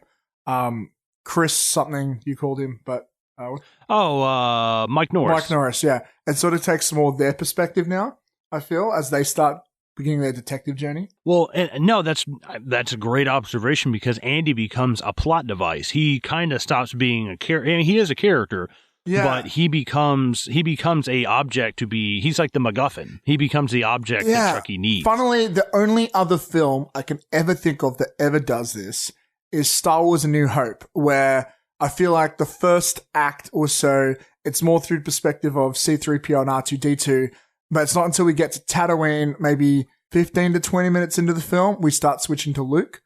Maybe it's further along, like maybe 30 minutes. But yeah, it's interesting. But it feels organic. It still flows well. Normally I would imagine it wouldn't, but they do it well here. Well, yeah, and personally, it reminds me of the first X-Men movie, because we've got Rogue, and a lot of we're kind of like Rogue and Wolverine are the new ones, but we kind of start the movie with Rogue, and we're introduced to her character, and then she becomes the plot device later on for Magneto, and it's like, oh, okay, like that's kind of cool. Yeah, but she's a character that exists for exposition to be dumped on her. But then once she meets with Logan and all that, we start focusing more on Logan as a main character, and then they sort of take it from there. Right. Well, and it's come to its natural conclusion where Andy can't drive a car. He can't do the adult things that we need adults to do to solve this problem. Exactly. Yeah. So we've hit a point where Andy it does seem to an irrational human being that Andy needs help. So we're going to switch to an adult point of view while we give Andy some rest. And kind of, let the adults take things from here on out. But so yeah, they take Andy. They're going to institutionalize him for a couple of days. The voice in the voice in the speaker tells her, and I love this. This is great. The two reveals back to back right here of the batteries not being in when she comes home, and I love the fact that she's convinced now. That's it. That's all you need. Yeah. Like, once you see the batteries were not in, like, if I were using my Xbox controller and it was working just fine and the batteries weren't in there, I would be fucking terrified. I would burn it, throw it in the bin, goodbye, fuck you. Right. Like, how the fuck is this thing working? Yeah. Dude, this is one of the best scenes, again, of this film. Like, she puts it down, and they sort of attempt to, like, sort of remake this a little bit in the reboot. But when she's like, say something, damn you, and it's like, I like to be hugged. And like the thought comes through of like, oh, it's crazy. I shouldn't have thought this. And like, she goes on a roller coaster of emotion. It goes from depressed to determined to fix it to it's not worth it to the realization. The amount of like story beats that happen in the scene and the emotional roller coaster this character goes through of discovery is so fucking cool. It's such a simple scene, but such a strong and great, important scene for the film. No, yeah, you're exactly right. She goes from frustrated parent to she's accusing the doll. Then she realizes how ridiculous it is. Then she goes back to frustrated parent, from frustrated parent to believing party now, and from believing party to taking action. She's like, I'm going to burn you if you don't fucking tell. You fucking bitch! You know, it's like, holy shit. This is the point of no return. Chucky is revealed here. And when she threatens him, I'm going to throw you in the fire, just like you said, man, I fucking love that reaction. Because you never see it in slasher films where like the killer gets that emotional. And it's fucking frightening to see that. I fucking love that scene, bro. Well, especially, I mean, let's put ourselves in the shoes of 1988. We don't expect this doll to start emoting like that. Like, I mean, this is like top of the special effects of what's happening in 1988. You know, it's a $9 million budget for this movie. Catherine Hicks was, she was decently big. Chris Sarandon was a pretty big actor. He had done Princess Bride and Fright Night, so he's pulling some weight. But the rest of these people are like fucking nobodies. Yeah. So most of this budget is going in. We have the city of Chicago, which we shoot in a couple of times. We have the apartment, we have the police station, and the psych ward, and that's it. So we don't really have a lot of setting. We don't have a lot of characters. So most of our money is going into the special effects. So when he actually frowns and starts looking at her, which the special effects on this are amazing, because what they're doing is there's a guy who has like a headset on, and when he moves his brow up, or when he like moves his chin and moves his mouth to talk, the doll will move its mouth, but he has joysticks to control. He has joysticks to control the eyes, and it's like, damn, dude. So he has to move those joysticks while he's talking to like kind of pull it off as a fluid movement. So when he just starts fucking flipping out on her, I just picture this dude on the ground actually being like, "You fucking bitch." Yeah. That's like all I can picture is the dude. But Catherine Hicks's reaction to this, she's like, oh my fucking God. Like, I expected the doll to be like, all right, what do you want? But I didn't expect the doll to like turn on me, and just this violent, like, holy hell, dude. He's like so this angry. slur. And he bites her too. Like, that's such a feral, savage thing to do. It's like, he's not a trained mercenary killer. He's the fucking psycho. And he's fast too, man. And what's also great with the scene is it's setting up the ending. It's foreshadowing what kills him later on, which is the fireplace. Right, yeah, good catch, dude. I didn't even fucking think about that. Yeah, and so they've established earlier on he is scared of this. This could kill him. And that's what makes him, like, he does such a good job of hiding everything. Like, even when, like, his head turns around as I'm Chuck, you want to play, and he falls under the couch. Like, you could chalk that up to maybe it's the doll being weird. But, like, that's the point of no return for the character of Chucky. He's revealed himself, and that look of pure hatred and anger on his face, it's crazy. It's crazy, man. Well, and they shoot it in such a way that, like, have you ever seen the 1989 Pet Sematary, the older one, not the remake? I've only seen the remake. Okay, well, it's the remake's all right, but I prefer the 89 version because I grew up with the 89 version. But there are some goofy fucking parts in that with, like, the actor is Del Midkiff, who plays Louis Creed, the dad, and you can tell he has this doll that's supposed to be this little boy, and he's like dancing around with it and slamming it into walls, and it looks awful. But you take the same thing a year earlier than Pet Sematary came out, and, like, there's not much in this that doesn't look great of her wrestling with this thing, because, like, they show him, like, wrestling with her, he's got the strength of a normal man. He fucking bites her in the goddamn arm. She throws him across the room, but what really gets me is when she throws him across the room and he just sits up and he's like, what the fuck? Yes. Like, the look on his face is so mad, and you're like, oh, fucking goddamn it, man. I love the fact that you brought up Pet Sematary, because I feel like that's a good comparison, even though I haven't seen the 1989 version, because it's a concept that, when not done right, it could be so fucking dumb. Like, the right. evil cat that comes back and all that. Like, it could, if you don't pull it off well, it could be really dumb. And we've seen that with Child's Play. Some of the later films, it comes across as really silly, which is hence why they went comedy. But this scene, like, in this film, like, they do it really good. Yes, they do. And I think this is a perfect part to take a break to. Well, before we do that, obviously they get into a fight. Chucky escapes, and Kara runs out into the night trying to find him. But we'll put a pin in that right there. And guys, we will be right back with our second half of the coverage of Child's Play. Don't go anywhere.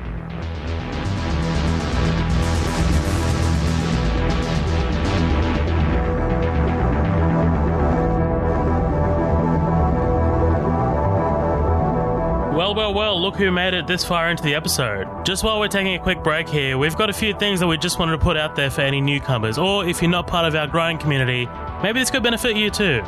Firstly, we just want to let the newbies know about our episodes and the way Midnight Double Feature currently is structured. As you know, right now you're listening to one of our feature presentations. When we started the podcast, we basically built the show around our feature presentations.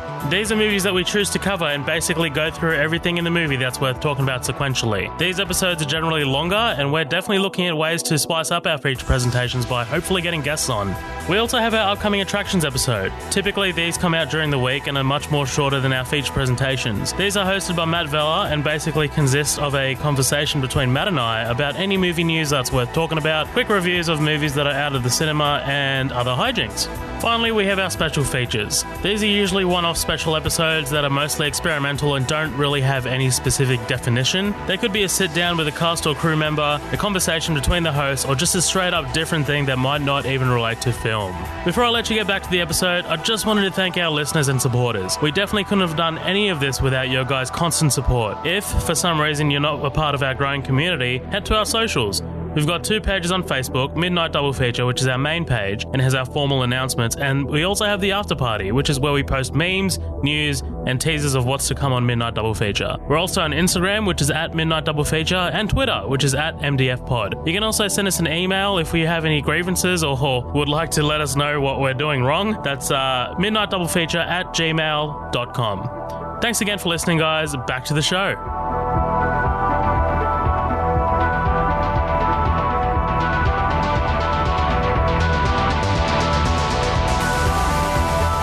Hey guys, what's going on? Welcome back. Coming back at you with our second half of the coverage of Child's Play, because we are freshly squeezed, as we like to say around here. We're picking up kind of right where we left off with the, I guess, what do you want to call it? Like the reveal, I guess, that Chucky's actually really his first kind of, I guess, face to face with any adult, that he is Charles Lee Ray. I would call it the point of no return. Yeah, totally. He's been exposed publicly. Or exposed to Karen. She's confronting fucking Mike. Is it Mike? Yeah. Officer Norris, Mikey Norris. Mikey Norris, that's it. Yeah, and he's about to meet Chucky really soon as well. Yes, like literally the next scene. So, she goes running out in the middle of the night, and she winds up tracking down Officer Norris, and she tells him what's going on, and tells her to get the fuck out of here. She's full of shit, and she shows him the bite on the arm. Says, "Look like I'm making this up." He doesn't believe her. Obviously, she gets a cab, and she goes off back behind the department store to ask the homeless guy about. Dude, most unrealistic part of this movie for me for a long time that she wasn't immediately raped and murdered when she shows up in this back alley. And I was like, oh she was my God, only almost immediately raped and murdered. Right, yeah, I do like the fact that it kind of turns to that, and it's like, yeah, that's realistic. That's what happens, It's like when he's like, "No, you've got a lot. You've got a lot." Like that's fuck. It's kind of creepy, but it's a very heroic moment where the reveal of him coming back and punching his lights out. This scene's basically ripped out of the first Spider-Man Sam Raimi movie in the alleyway. I think. A deleted scene from this scene is where Mikey actually comes down upside down and gives her a kiss, Spider-Man style. The most awkward kiss in all of cinema. That veiny necked, bottle chin fucking kiss. Like, oh my God. But she goes around, she's asking people kind of a bit of, I guess, like a mini montage of her asking people. I love the one guy she comes up to. He's like, he's got a card. His teeth are all fucked up. Like, she's pointing at her teeth. And he's like, I don't know what you're talking about. But she eventually tracks him down. I bought a doll from you in the back of Carson's department store yesterday. A good guy doll. You sold it to me. Do you remember? He's, this is where she offers him cash. He's like, "Oh, that's not enough. Oh yeah, you got more." Like, oh dude, Jesus Christ. Like the fact that it kind of feels like the people behind him are starting to surround, like they're starting to like draw in. You're like, what the fuck, man? Like they're all cool with this. That's fucked. Like that is fucked. Right, yeah, but I like you said, I love Chris Sarandon here. Fucking knees him in the balls, turns around to all the other people. It's like, what, you want to party too? Yeah. Fucking pulls the gun out, and they all... someone's like, oh shit, he's a cop. He doesn't show a badge. There just shows nothing to show he's a cop. He's a guy in America with a handgun. He could be fucking anybody.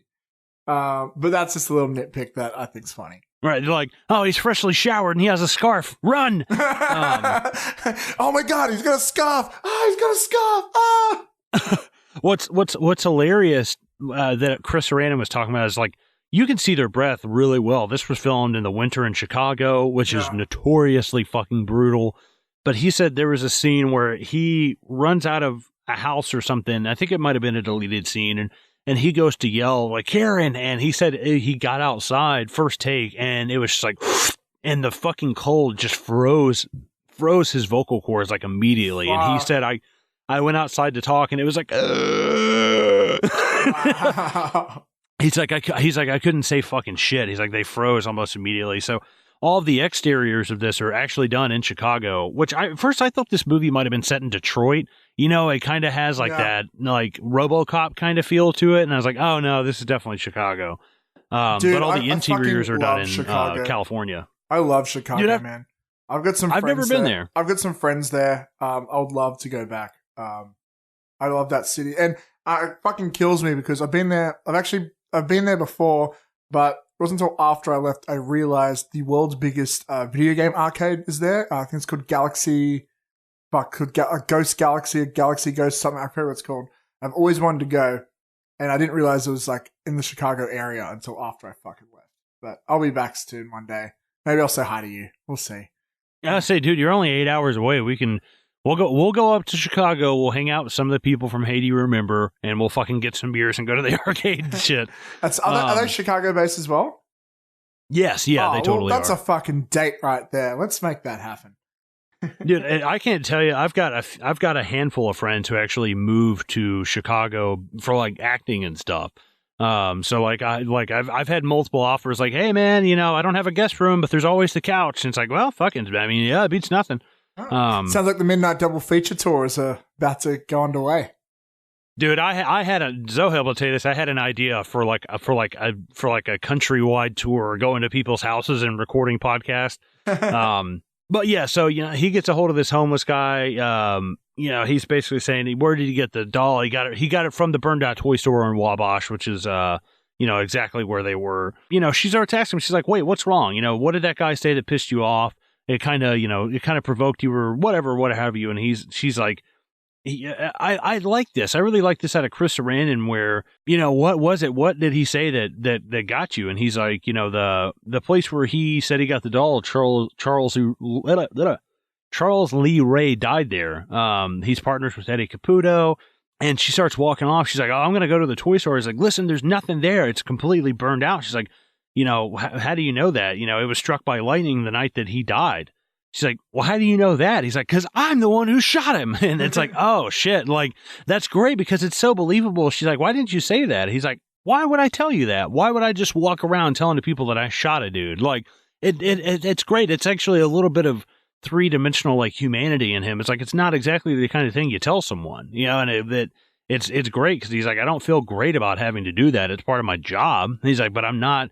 I think it's a nice break from like how stereotypical 80s cop this guy could have been. He could have just been like this dirty, hairy kind of like, yeah, I shot him and I enjoyed it.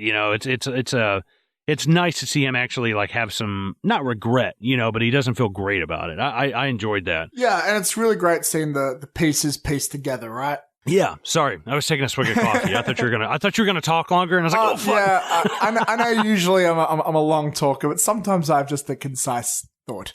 It's very rare. It happens sometimes, though.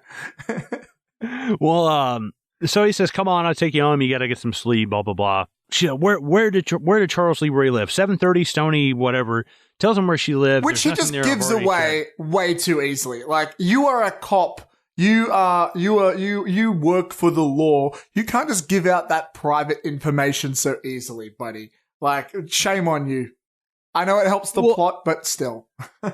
Like, I get the fact that he's dead, but like, she just got away from this shitty ass neighborhood you had to follow her to. You're sending her, she's gonna go there. You're sending her right back into some shitty ass crackhead neighborhood. Like, what the fuck?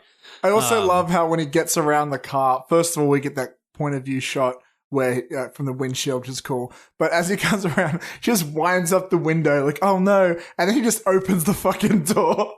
Yeah. It's like lock the door, you stupid bitch. It's like, that's not how it works, man.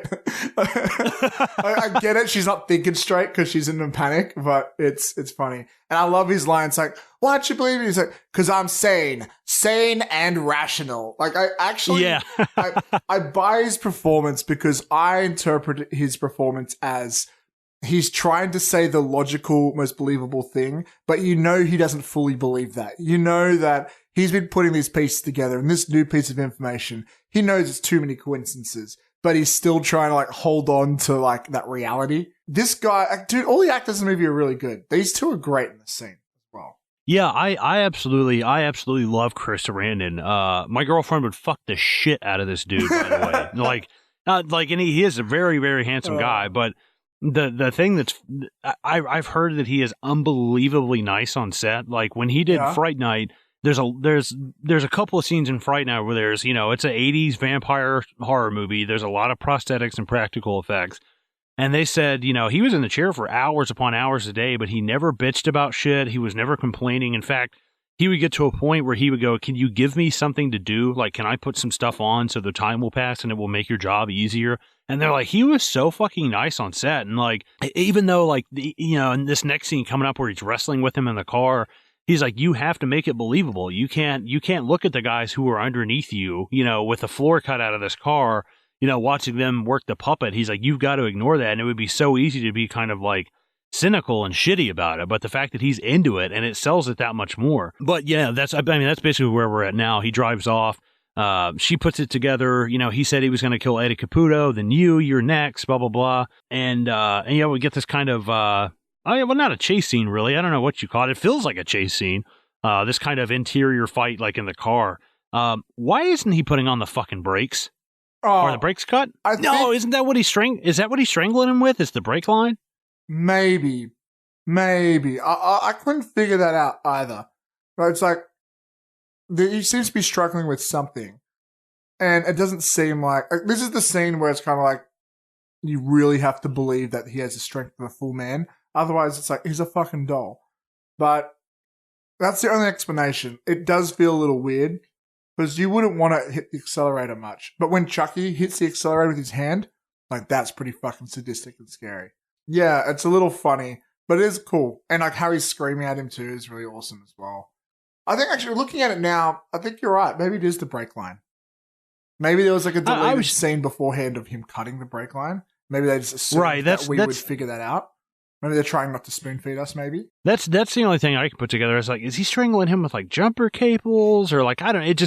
It does kind of crack me up, but there is kind of a scene like you see him tapping the brakes and nothing's happening and the fucking pedal falls off. I'm like, okay, I guess it's the brake. It just kind of cracked me up because I was like, you don't know where the brakes are, dude? Like it just kind of made me laugh. Yeah. But it's also, this is the Lakeshore Strangler. Like, this is what he's known for. Like, this is what usually happens. Most people don't survive this. And, I think they have, like, this type of scene where the killer's in the back seat has been done before. Many times. It's a trope. But what's cool with this is the car actually goes in motion and it's like a strangulation. It's like it's a cool take on that. And this is where we start discovering that, Chucky is turning human because he actually gets burnt. And I love how the Child's Play films, the doll gets more fucked up as the films go on. I love how, well, it's not one of the better movies, but the best thing about things of the Bride of Chucky or Seed of Chucky is that his face is all stitched together, like Leatherface style. Yeah, I remember. I think that's Bride of Chucky. Maybe, yeah. But I love how for the rest of the film that burn mark is still there now. Yeah, the consistency of it and like the bullet wound in his shoulder, like. I'll tell you something really weird real quick. When I was going to college at this little community college in my hometown, I was hanging out one day, a couple of my friends in between classes, and this kid walks up, and, he's kind of like this, like, insane clown posse, like, juggalo like, trip pant kind of kid, and he walks up to me, and he's got this huge, like, black, like, bag, like, he just came from, like, shopping at, like, Spencer's or something. And he was like, man, I went to Rivergate, like this place nearby, it's where the closest mall is. He's like, I went there and I hung out and I was like, I bought these dolls. And it was Chucky and the Bride of Chucky, like these like deluxe, probably cost him a couple $100. And he was just a real weird guy. I don't know what was up, but I guess he lived in like a group home. And he was like, oh, if I come home with these, like, man, my group home, whatever, is going to be pissed at me. He's like, do you want them? I was like, I mean, I don't have any money. Like, I can't buy them from you. And he was like, no, man, you could just have them, blah, blah. I was like, sure. I was like, and I got to thinking, I was like, is there a fucking IED strapped into one of these things? Like, is this guy going to kill me? Like, because it kind of threw me off. I was like, why would you just give these away? So I gave them to my brother just in case. No, I'm just kidding. But he collects like a lot of horror stuff. He's got a shit ton of like deluxe, like horror, like masks and stuff like that. So I gave them to him. And he goes all out for like Halloween every year and shit. But it was so fucking random. So, cause I had never even seen these movies before, but I knew that my brother would dig them. And I was like, who the fuck? And I never saw that guy again. I guess he dropped out of school or something, but it was just like, he was like a mystery man. He faded away into the wind. Yeah. Like if I'd have turned around, he would have been like Infinity War dusting into the background, like just in and out of my life to give me those Chucky dolls. Wow. But yeah, we've got the car chase. He burns him with this. I do like the setup of it.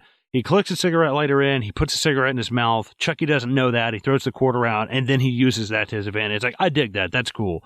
It's not like he was able to reach it and then just so able to pull it out. It's like it was something that was already set in motion before he started strangling him. I was like, that's fucking cool. I dig that. Yeah. This was a cool scene until, admittedly, it gets a little cartoony but it is realistic, but it's kind of funny to watch. There's the knife coming through the chair and how he's constantly like jumping out of the way of the knife.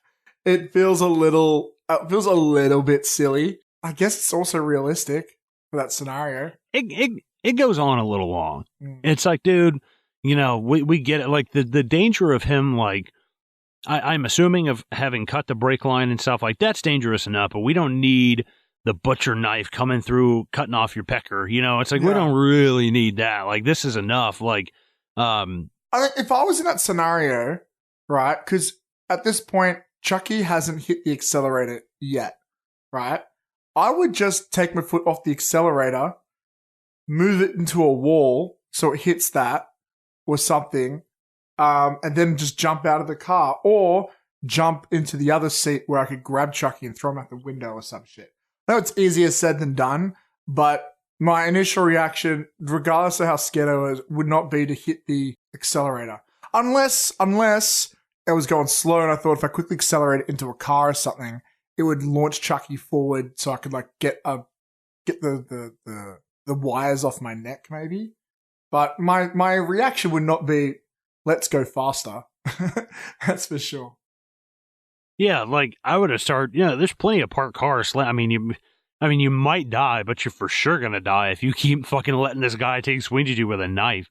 But it makes a good scene. It brings adrenaline into it. So. Well, I dig it because once the car is flipped over and, he's sitting there, so, like, obviously he's wounded, the car flipping over is really going to fuck him up. And then we've got Chucky kind of, like, poking from each, because he's so small and he can hide and he can be quiet versus, like, he knows where you are at all times. You don't know where the fuck he is. Yeah, Sorry, go on. No, I say that's what's scary about it. Yeah, once we get in this scenario, Chucky's back in his element. Sure, this guy isn't like a child, a handicap, but he can't really move from where he is because he's sort of like locked in. I'm not sure if he's got a seatbelt on, but he is upside down. And Chucky, as they've established earlier in the film, is really fast. Probably more fast than what's believable. But he's fucking with him. He's moving around. He's trying to make him run out of bullets, and it's effective. The suspense, like you don't know where he's going to come from, and the fact that it's in this claustrophobic area. It's really good for suspense.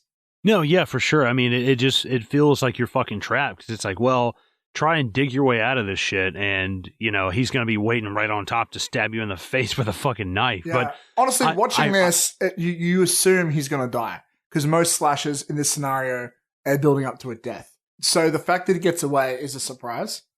But it's a good scene. It's a good scene for that. And when Chucky's hand comes out from behind him to grab the knife, oh, that's a great shot. Yeah, I love that. And once he actually, what's not a tactically smart move? When you bum rush the fucking guy with a gun and you go, like, you let him know exactly where you are. You bum rush him from the windshield too. Probably the worst spot to come from. Right, yeah, but it's so worth it, though, to see him shoot him and him go launching back. I was like, oh, that's fucking cool. Like, I dig the fuck out of that. Yeah, sure, they never really punt him, but that's the next best thing. And the fact that he gets up and runs away, pretty freaky. Right, yeah, because it makes sense because he's gotten, burned in the face and shot. And he's like, oh, fuck, I can feel this now. Like, fuck, like this is not part of the plan. So he kind of has to like retreat and regroup and figure out what the fuck is going on. Which leads us to, Karen, she shows up at Charles Lee Ray's, this kind of squat, this, squalor apartment. And we see all the voodoo stuff. It's like, oh, thank you, Mighty Chambala or whatever it is, the name of the name of the voodoo. Oh, Mighty. I'm sorry, it's Oh Mighty T'Challa, little Black Panther. Really? There. No, I'm just kidding. I was gonna say, Chadwick Boseman, is that you? Did you time travel to make this movie? And they just announced Black Panther 2 to nobody's surprise, but I mean, yeah, I'm excited for that. That's pretty cool. Yeah. So yeah, she shows up at the apartment. Fucking Officer Norris like a fucking creep, like creeping up on her from behind. I was like, that's the kind of shit I don't need. I don't need him in the shadows, like creeping up behind her. Like if she were just absorbed into what were in the apartment and he were just go like Karen and then jump scare her, I believe that a lot more than him like walking up. Like, don't build this false suspense. You know what I mean? Like, I hate that shit. That's the worst thing with horror films where it's like, okay, I don't know the motivation for doing it here, but usually when it's something like that, it's like, oh, we haven't had a scare in a while. Let's do something easy. And oh man, probably one of the most recent examples I saw that I hate was in the remake of Pet Sematary, where there's nothing scary for the first like maybe 20 minutes or so, right? So they try to find excuses to keep you interested and remind you it's going to be a horror. Like there's this one where like a truck goes past like 100 meters away from the characters and just has a loud horn and everyone jumps in this loud music. So it's scary. It's like, we didn't need that scare. Like, why don't you just put us in a scary situation instead of trying to make an everyday activity scary? Because that's not scary. I've seen trucks go past my house before. It's not that big of a deal. Well, that and you hear that shit from a mile away. Yeah. It's like, dude, like you tell me these characters didn't know about that like 20 minutes ago. Give me a teleporting truck and then we'll talk. But yeah, right. Yeah, I'm not really sure the intention of maybe we're meant to think it's the voodoo guy or some other killer, but they haven't really introduced anyone else for us to be scared of, unless it's like some sort of crack den guy. But I don't know. We're probably overanalyzing it too much. They probably put too much effort into it. But we do get here some exposition. We learn a little bit more about Chucky. And they get introduced to their little voodoo friend. Yeah, John Bishop, which I had to read the fucking picture they showed because I was like, all right, what's this guy's name? Like, they never actually really say it. And ultimately, it's just setting up the next scene, which is where Chucky meets him. Right. Well, and like they kind of have to, okay, how has he done this? Like, we get the chant and stuff at the beginning, but we are an hour in and there's been no more mention of this shit. We're 30 minutes away, with credits, 30 minutes away. So we're talking about 20 minutes away from the climax of the movie. So how the fuck is he doing this? Which it is kind of a neat reveal. Because I dig when Voodoo John's making this tea and you hear like, "Hey, John," and he turns around and he's, it's Chucky. I love his voice there. Hey, John.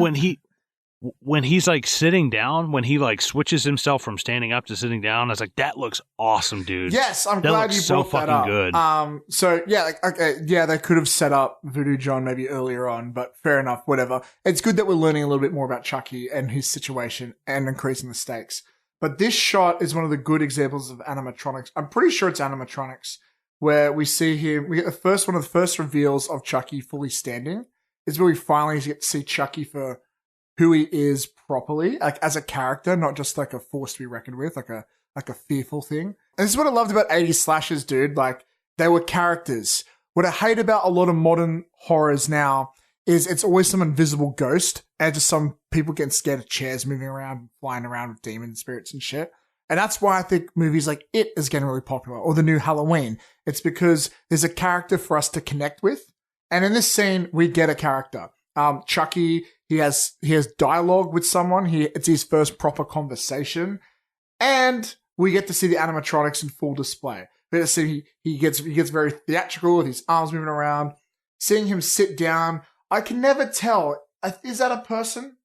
I think it's a person when he's sitting there. I don't know. Such a quick shot. It wouldn't surprise me if it's animatronic, because if it's a person, there's really no reason to cut away from it. Because he starts to squat, and in mid-squat, they cut over to John for like a good 3 or 4 seconds, and then it cuts back to Chucky. I was like, oh, okay, that's probably They probably hit like, all right, he can only bend down so far. We've got to kind of cut this right here. But he moves down so easily, so I'm thinking maybe it starts animatronic, then maybe they cut to a person, and then there goes animatronic again. But if that is the case, that would mean, because their hands look too fake. That's what kind of sells it. Or so I'm thinking maybe their hands are plastic too. It's hard to say. I feel like his legs move too good to be animatronic. I think that's the sign of this movie being successful with its special effects, is when we are questioning, is that real or is that a person? They do such a great job, I think, kind of blending them, that we're like, all right, which one is it? Like, I can't really tell. Like, it's hit and miss at times, but overall, I would say the special effects in this film stand the test of time for me. Oh, yeah, for sure. Like, I'd say like 75% of this, the majority of it stands up a lot better than like the CGI in Phantom Menace. You know, like it holds up way, way fucking better than like shit like that. But of course, he tells John, he's like, there's only one problem, this. And he's like, you're turning human. He's like, well, how do I change it? He's like, I'm not going to tell you. You took everything I ever taught you and used it for evil, blah, blah, blah. And I loved John. Why would John show him where the fuck the voodoo doll is beyond me. That shit's fucking stupid. I'm sure it's beyond the writers too. I think this is like a last minute thought. It's like, shit, we got to justify all this. And we want another kill. I think they're like, the body count's too low. We need another kill. Right, yeah.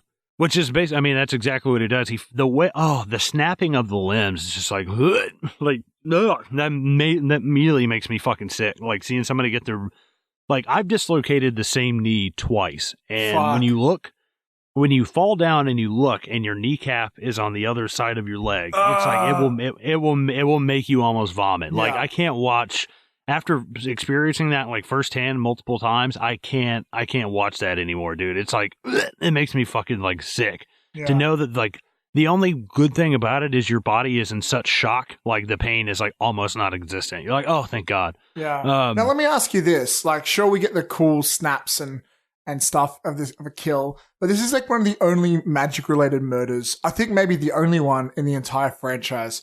Does the voodoo stuff hold up? Do we buy it? Or do you think a modern audience would? Or does it feel dated to you, this whole concept? Or do you think it's all right?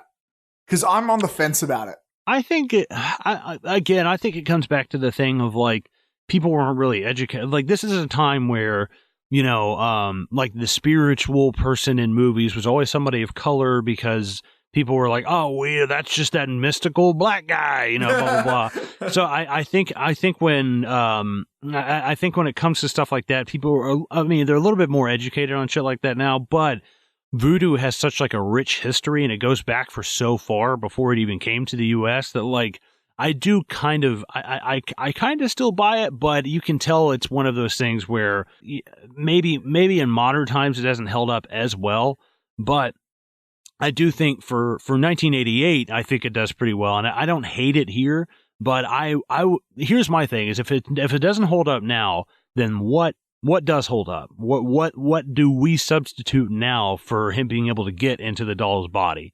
And it's like, I can't think of anything else. It's magic. Oh, I don't know. Yeah, exactly. Like, I think it's good maybe that they did have this, because it kind of it gives a bit more authenticity to the concept. But it does raise the question for me, well, if he can do this magic shit all the time, why doesn't he kill other people with magic? Yeah, it does feel like a little bit inconsistent, but like, I'm not that picky of it. Well, it's like, okay, so John's getting killed by his own voodoo doll. Why doesn't John just walk over and grab something and put his soul, like grab something in your apartment? I'm not saying an ashtray, grab something that you can walk and talk as, and put your fucking body in. Put your body into the voodoo doll, like just like, Doctor Strange that motherfucker or something. I don't know. Right? Why are you worried about it? Yeah, and speaking of the animatronics, I just noticed there's the shot of it's a very quick shot. It goes for like a second, of the hand going into the pocket to take out a knife. That shot is a live action person, but it cuts so seamlessly with animatronic shot that it just works so well. It's really good, like editing and choice, and just choices of knowing when to use a live action person and a robot. And when I watched it just the other day, I didn't pick up on it. I'm seeing it now, and now I'm picking up on it because I'm like literally pausing and stopping it. Really good, like, use of camera trickery. Well, yeah, especially once, so basically, he kills John, he snaps his legs. John tells him, hey, you have to move your soul into the body of the person you first showed your true self to, which is a cool way of putting it. I actually like the way that John puts it. He's like, wait, you mean I've got to go to the first person I ever told that I was alive? And it's like, I hate the way he says that, but I love the way he says your true self. I'm like, that's cool. I dig that. Yeah. And what I like also from like a writing perspective is that by using this as a plot device, as to why they have to create a bond between Andy and Chucky. And this is also like for a franchise, not just the film, but even the film as well. It gives a reason for Andy to be hunting. A reason for Chucky to be hunting Andy. And exactly, because it makes you just think, okay, well, if you're this immortal doll, why don't you just go out and live a normal life? Why don't you just go out and kill other people? It gives the killer motivation. And I think that is what makes him a good character. If you took like why is Jason Voorhees killing people? Because he's mad that some other people were around when he died a long time ago, but they're already dead now, so he's just killing for the sake of it. Like, that's not great character work, I would say. But this is, I'm not going to say it's the best ever, but it's a lot better. I like seeing motivations of my killers of why they kill. And this is good. Sure, like, let's break down what I consider to be like the big five. We've got Jason, Michael, Freddy, Chucky, and let's say, I don't know, I would say Pennywise the Clown over like Hellraiser. Because Hellraiser's not really motivated like in that way, they don't. Hellraiser's also like, I think he's got an iconic look, but he doesn't have iconic films. Right, the first two are amazing. I love the first two Hellraisers. After that, they get fucking nuts. Like, they get really weird. I heard the last one, like, they shot it in like they had to keep the rights somehow, so they shot it in like a week, and they just rushed the fuck out of it. Oh my I was God. reading about it, they found out they were going to lose the rights in like a month or something if they didn't quickly like shit it out. So they literally fucking improvise. I need to watch that film. It would be so bad. But I've never seen any Hellraiser film. I really want to. I've heard the first couple are okay. Yes. But yeah, I'm trying to think like who else would be in that top 5. Would it be Leatherface? Texas Chainsaw Yeah, I guess. Massacre? Yeah, I'm not gonna lie. I've never seen a Texas Chainsaw Massacre movie. I've never seen them before. I've seen one of them, but I'm not sure which one it was. But yeah, I think the four. Oh, and Leprechaun wasn't really as popular. Yeah. Oh no, you know what? It'd be Ghostface from Scream. There you go. Yeah, that's Yeah, so top 5 probably is Ghostface, Chucky, Freddy, Jason, and Michael Myers. I just feel like Pennywise doesn't count because like he was in so few films. Right. Yeah. No. Yeah. And I'm just saying Pennywise because I'm rereading it right now, and I just wanted to throw that in there. So I'm But no, I think that out of my favorite out of all of those, because Michael Myers is like, dude, how many sisters do you have to fucking kill? Like, chill out. Yeah. Jason, it's like, okay, these people weren't even alive when you were fucking died as a kid. And like, so scratch that shit. But Freddy is the one that I like the most because it's like, I curse this entire street. Like anybody who lives here, like I will come after you and I will haunt you in your dreams. Because like the twist that I always wanted with Freddy Krueger was I wish the parents had burned him alive and he was actually innocent. Like, and it was like, oh my God, like he didn't do this at all. That was what's great with the remake, which a lot of people hate, but I actually kind of like it has a lot of problems, but I kind of like, but I love the idea that they play with the fact of what if he was innocent? You know? What if he was I haven't seen the remake. Oh, you haven't? Dude, it's interesting because he has a few one-liners, but they're like, what if he never jokes? What if he's all serious?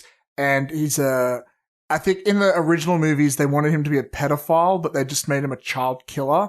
I think with this, they don't outright say it, but they hint at it a lot more. It's a really interesting take. The problem is like a lot of the characters, like the victims are pretty forgettable. But yeah, they spend most of the film, like there's even a scene where I think Nancy like gets mad at her parents because like, you killed an innocent man, but like it turns out he wasn't innocent. Dude, man, you should watch that. I haven't seen it in years. I'd love to rewatch it though, because I remember I used to love it back in the day. But yeah, well, and it's Jackie Earl Haley from Watchmen, so it's like, yeah, that dude's fucking boss. Yeah, He's man. a really good actor. Honestly, it's a good performance. That movie gets so much shit it doesn't deserve, and the kills are pretty good too, I reckon. But yeah, like he has a good motivation. Like he has revenge, and he's like, I will kill all your children. And so all of his victims are either on Elm Street or they're often related to someone directly responsible for his death. So that's a good motivation, I think. A lot of the other killers, they don't really have them. Right, and that's what I'm saying. Like, Chucky actually has the best motivation because it's like, I have to do this if I want to continue living and get out of this body. This isn't like a revenge thing. This isn't like I get my jollies off doing this. It's like, I have to do this to become a human being again. Yeah, like he still enjoys killing. He still does that. Right. But he's never actually trying to kill Andy. He's trying to just get Andy alone with him for 5 minutes, you know? Right, exactly. Yeah, it's a great motivation. So yeah, he kills John. So yeah, he fucking murders the fuck out of John. And, I love that he's like, wait, you're telling me that I get to be 6 years old again? And he leaves. He's like, he snaps his arm and leg and shit. And he's like, well, John, I'll see you later. I have a date with a 6-year-old boy. Like that shit, that line cracks me the fuck up, dude. It's great. I wonder if that's intentional. It's got to be, right? Oh, dude, yeah. So he murders John, and of course, Karen and Officer Norris show up right in time. Voodoo John says you got to shoot him in the heart. His heart's almost human. Little tropey, but whatever. I guess there's got to be some way to kill him. And of course, Chucky comes for Andy at the institution. This doctor, does he not look like fucking Gary Busey? Yeah, a little bit.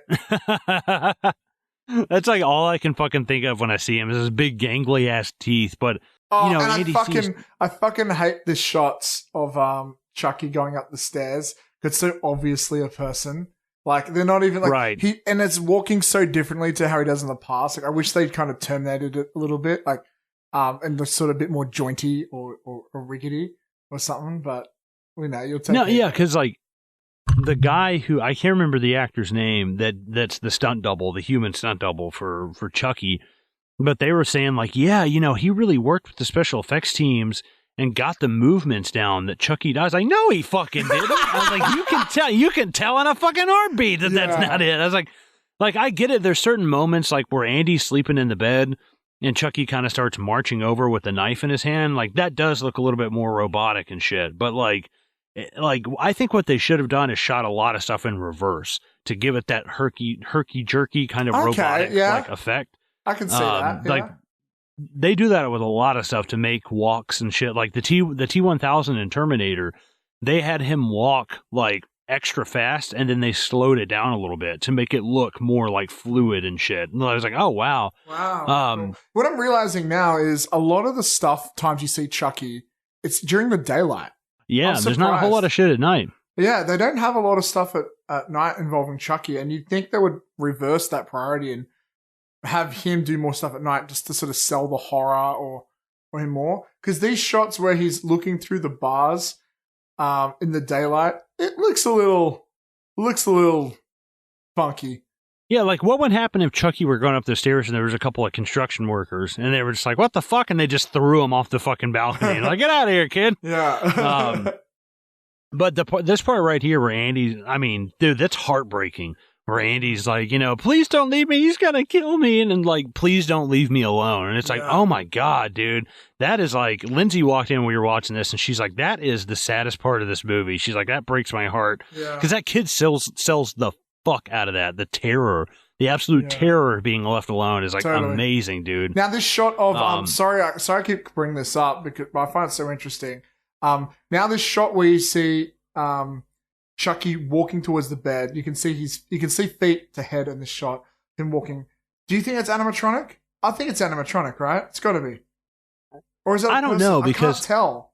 I really can't tell. I think it's a person because he fucking climbs that bed and shit. And it's like, dude, if that's animatronic, that's some incredible shit for 1988 to have him jumping up on the bed and pulling the covers back and stuff. I was like, I think that's a human. Like, I think maybe those are the moments. Oh wait, yeah. And you know what? Seeing him like get him on top, yeah, I think you're right. It's human, but the walk looks really good. Like the double did a good job. For the walk. But yeah, I think when he goes on top, when he starts going on top, then it starts looking a bit robotic. Oh, sorry. Maybe that's the one scene that they thought he got down with the robotic movements and shit. Because I was like, dude, none of the other ones he got shit. Yeah. Actually, what's funny is what they did with some of the newer films. They did animatronics for, like, I think the eyes and mouth, just the eyes. But for a lot of shots, what they did in the newer ones is he was like a hand puppet. So they put a hand up in there for like when the mouth moves and stuff. And that was a way for them to like easily do that. And what they'll do is they'll green screen their head onto a body of something later on. And it usually worked. Sometimes it didn't as well. That's interesting. Going back to the old school hand puppetry, like wow, that's kind of crazy. But of course, Chucky comes, Andy escapes. He escapes in this medical room. The doctor finds him. There's a little bit of a scuffle, and this is kind of hokey, man. Him putting the electroshot thing on him and frying him to death. I was like, this is kind of stupid. This is when you get to the 80s cheese of slasher films, where they're like, oh, we can't have every scene where someone gets stabbed. So they always try to come up with new creative ways. And I wouldn't say this is very creative. Like they're trying to make something different, but also it's not as cool. Like, sure, maybe it would kill in real life. Sure, it is different, but it's not visually very interesting to watch.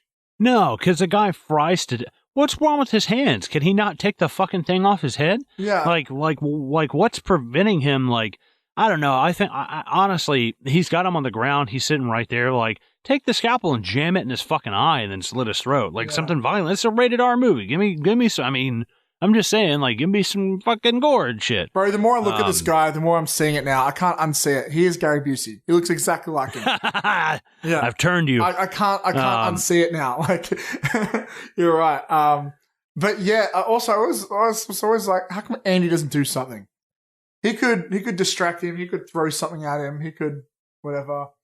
Oh, and again, this the inconsistency. You see a shot where you see the feet run up as they put the thing on his head. That's clearly a person. But like Right. in the previous few shots ago, he was struggling to walk. But now he's like running like a fucking, like his Usain Bolt, you know? Yeah. No, for sure. Like it's very, there's a couple of times where you can hand wave stuff, be like, oh, okay. And it's like, that's like a full fluid motion. Yeah. Like that's a little bit like too much for me to hand wave stuff. Yeah. But of course, Officer Norris and Karen show up at the hospital. They tell him that the doctor's dead and that Andy's gone. But Andy's run back to the apartment. The funny thing about this is that like, so what she goes to Charles Lee Ray's apartment.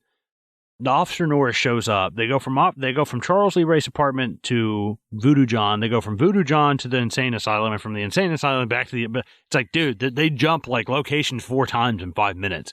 And I get it; they're just kind of on his trail, like trying to figure out. But like, I almost got a headache at some point. It's like, wait, where are they now? Really? I'm like, oh, okay. Cool. I think it flows it's like well. That didn't even register for me. I thought it was all right, personally. I think it flows okay, but it's just like, do I really like? I don't know. I think you can tell that that's where the script is like lacking a little bit, where it's like you have to jump locations like 4 different times to. And I get it; they're on his trail. Like I understand that, but it's just the fact that like I think this voodoo shit we should have established way earlier on. Yeah, like after Chucky escapes, we're not having to jump from this guy to back to here to back to there back to here in 5 different minutes. It's like or, 4 different places in 5 minutes. It's like, oh geez. If I had to make one edit, I would have made because what they do, they go to Voodoo John's Charles Ray's apartment or whatever to set up Voodoo John, but it happens in the next scene. If they were able to somehow have that scene earlier in the film, like maybe after the death of Charles Lee Ray, maybe the detective goes to his apartment and sees something referenced to John or something to set that up earlier on. That way you wouldn't have this problem as much here because they really squeezed that scene in. You are right. That's probably what's doing it. Like, that's probably what's causing that for you. And I kind of see it too. It's because I don't want to call it lazy because it's probably the opposite because they probably realized a problem in the pacing or the explanation and then decide to fix it that way. So I wouldn't call it lazy, but I would call it's kind of crammed in there. Right. It's like, hey, here's this character. Well, they're dead now. Bye. Like they were literally they're a plot device. Bye. But either way, yeah. So the doctor gets killed. Andy escapes. They go back to the apartment. Andy kind of tries to board up there and doesn't work so well. I love he swings at Chucky with that bat and just completely misses. And he's like, fuck it, and just runs. Like, kid, put up more of a fight. Jesus Christ. But of course, Chucky ends up catching up to him and he knocks him over the head with a baseball bat, starts performing the ritual. I love, like, as they're showing up, like, the lightning and the thunder in the apartment building. They're like, oh, fuck, like, it's happening. And they show up, like, right in the fucking nick of time. She picks him up, throws him off, the scuffle, he stabs the cop in the leg. Dude, it cracks me up because he gets stabbed in the leg. And then I think, he goes to the bedroom after that. And then he's just down in the bedroom for, like, the next 20 minutes. You're like, dude, like, I get it. You're kind of injured, but like, fuck, we don't see you for like 15 fucking minutes. Like, I would have loved to have shown him in the bedroom on the floor, like, hey, what's going on? What's happening? Too?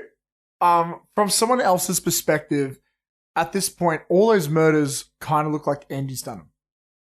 Yeah. I don't mean to backtrack there. So just knowing that, like, Andy's not only fighting for his life, but he's kind of fighting for like his innocence as well. Yeah, no, that's a great point. It's like his partner's like, yeah, he fried him to death and escaped, and he's like, oh wow, so you're just kind of putting blame on this kid like right off the rip. And like that's understandable why someone would think that, but also he's 6. He's a 6. Right, yeah. But yeah, it's like it's also, what are you gonna believe? A fucking doll did it? Like, come on. Right, yeah. So yeah, this is what happens. He stabs Chris Sarandon in the leg and then hits him in the head with the baseball bat. So Chris Sarandon is movie knocked out, where he's unconscious for 15 minutes when in reality, he'd probably have he'd be in a fucking coma. If you're unconscious for 15 minutes, you got to go to the hospital, dude. You're fucking dying. Yeah. Yeah. But I love these like action scenes. Like, this is what I loved about Child's Play 2. There's a lot more of this stuff. And I haven't seen it in like 10 years. Maybe it's not as good. I would love to rewatch it again. But it was a lot of this stuff. Early on, they established Chucky, and it became less of a horror and more of like a thriller. But I really like that stuff because like this ending sort of action scene is pretty fucking fun to watch. No, yeah, 100%. Like, a big part of the second one is nobody believing Andy. And it's like, dude, you lock my mom up. You take me away from one of the only people who knows anything about this. But honestly, what I think right here is when he knocks, like, Chris Sarandon out with the baseball bat, I think he needs to die right. No, it's not this part. It's, I was going to say, I think Chris Sarandon should die right here, but there needs to be a death right here because it's 3-on-1, and we need to take one of the adults out. Yeah. We need either the mom or the cop. Well, maybe what they could have done is maybe they could have put Eddie Caputo with him, and he could have died. Wait, which one? The partner, the cop partner. Oh, sorry, Caputo. Oh. Sorry, Caputo's the other guy. Sorry, what's the cop partner's name?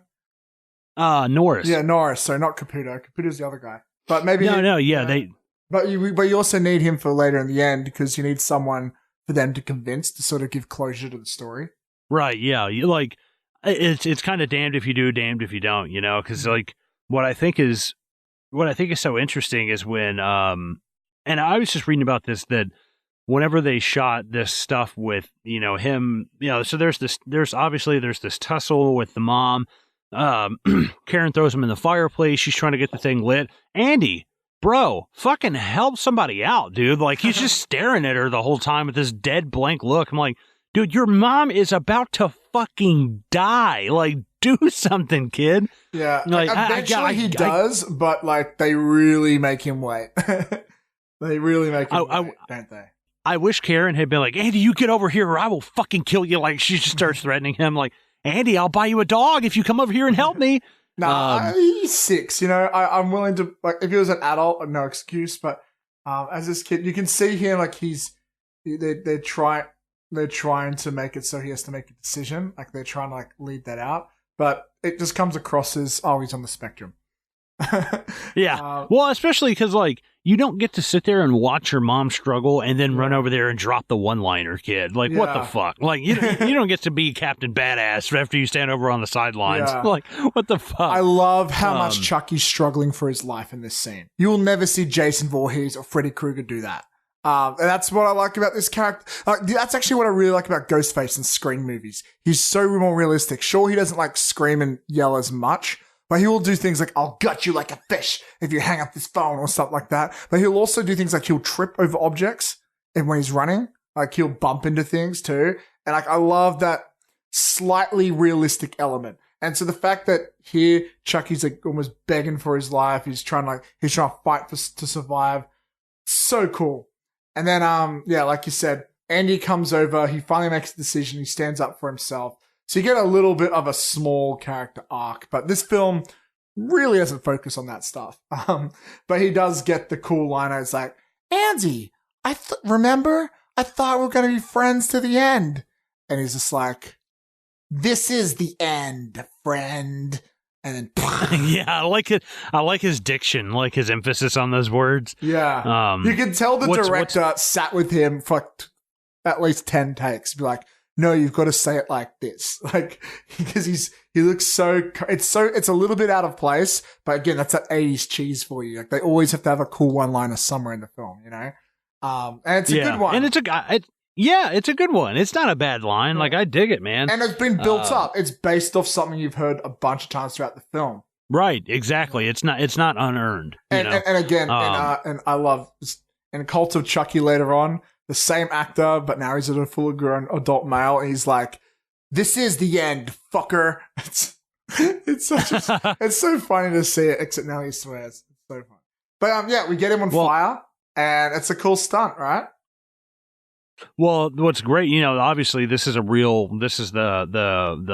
actor. I can't remember the actor's name.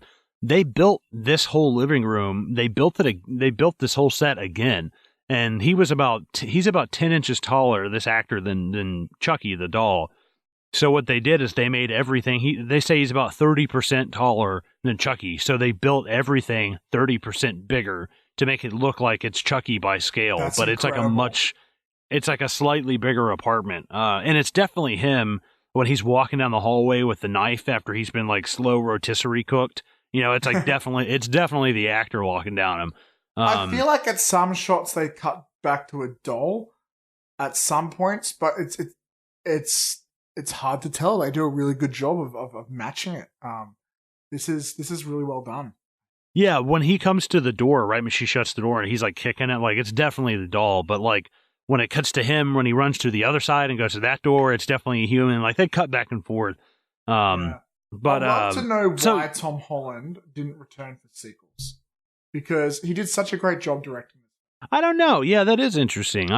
Some people, they're one and done. Like I don't think he did any sequels to anything. He might have just thought, okay, well, I had a singular story and I've told it. Like, it's kind of like James Cameron. A lot of people have been like, dude, we're begging him about T3 for years. And he was like, my story was like done. He's like, I had a full-fledged, if it were up to me, T1 and T2 would have all been one movie. He's like, but I had to split them up. And I didn't really have any ideas. You shouldn't push it. It's like writing a song. It's like, you should be inspired to write. You shouldn't be writing just to write stuff, which I think that's a great way of looking at it. You shouldn't just you should have an idea strike you, you should need to write this, not just, I need to write it because, it's really successful, which I don't know. That might have been the case. If Tom Holland might have just been like, yeah, I'm not doing that again. That movie was fucking a nightmare. I'm not doing that shit. But it must have been really hard to work with, with not only do you have a child actor, but you also have to find a way to convincingly make this doll. Right, yeah, and like the animatronics and stuff like that. Like, there's also a huge safety concern with a lot of these animatronics and stuff, like when you have puppets and shit, because there's holes all on the floor. And I've heard horror stories of people who are on like the show Alf, or like in Star Wars, people would just be walking, not paying attention, and slip right into a fucking hole in the wall, or a hole in the floor and just eat shit. And you're like, well, that's your own damn fault. But apparently it's when you have a lot of puppeteering, it's very difficult to do that shit. I just pulled up online about the 30% thing. Yeah, apparently it was really, really expensive to do that. And so as they went on, they had to find, and that's why they come up with things like the hand puppets and stuff. So they had to find new creative ways to do it, but cost effectively. Because a lot of these films do not have big budgets. Right. Yeah. Yeah. This is only like $9 million, and it's a lot of that shit is going into the special effects. It's like, all right, we got to be realistic somewhere. Which this made like $45 million back. So, hey, good on them. It crushed it. But, this whole thing can just be kind of wrapped up. They're playing, hide and go seek with Chucky with a knife, basically. And she gets the gun. She's shooting Chucky. She blows like an arm, a leg, and the head off. And still the motherfucker keeps coming. Yeah. I love the shot of him walking towards Andy holding the knife up. I love the fact that he comes back from the dead 3 times. I love how resilient he is, and he just won't stop. He won't fucking stop.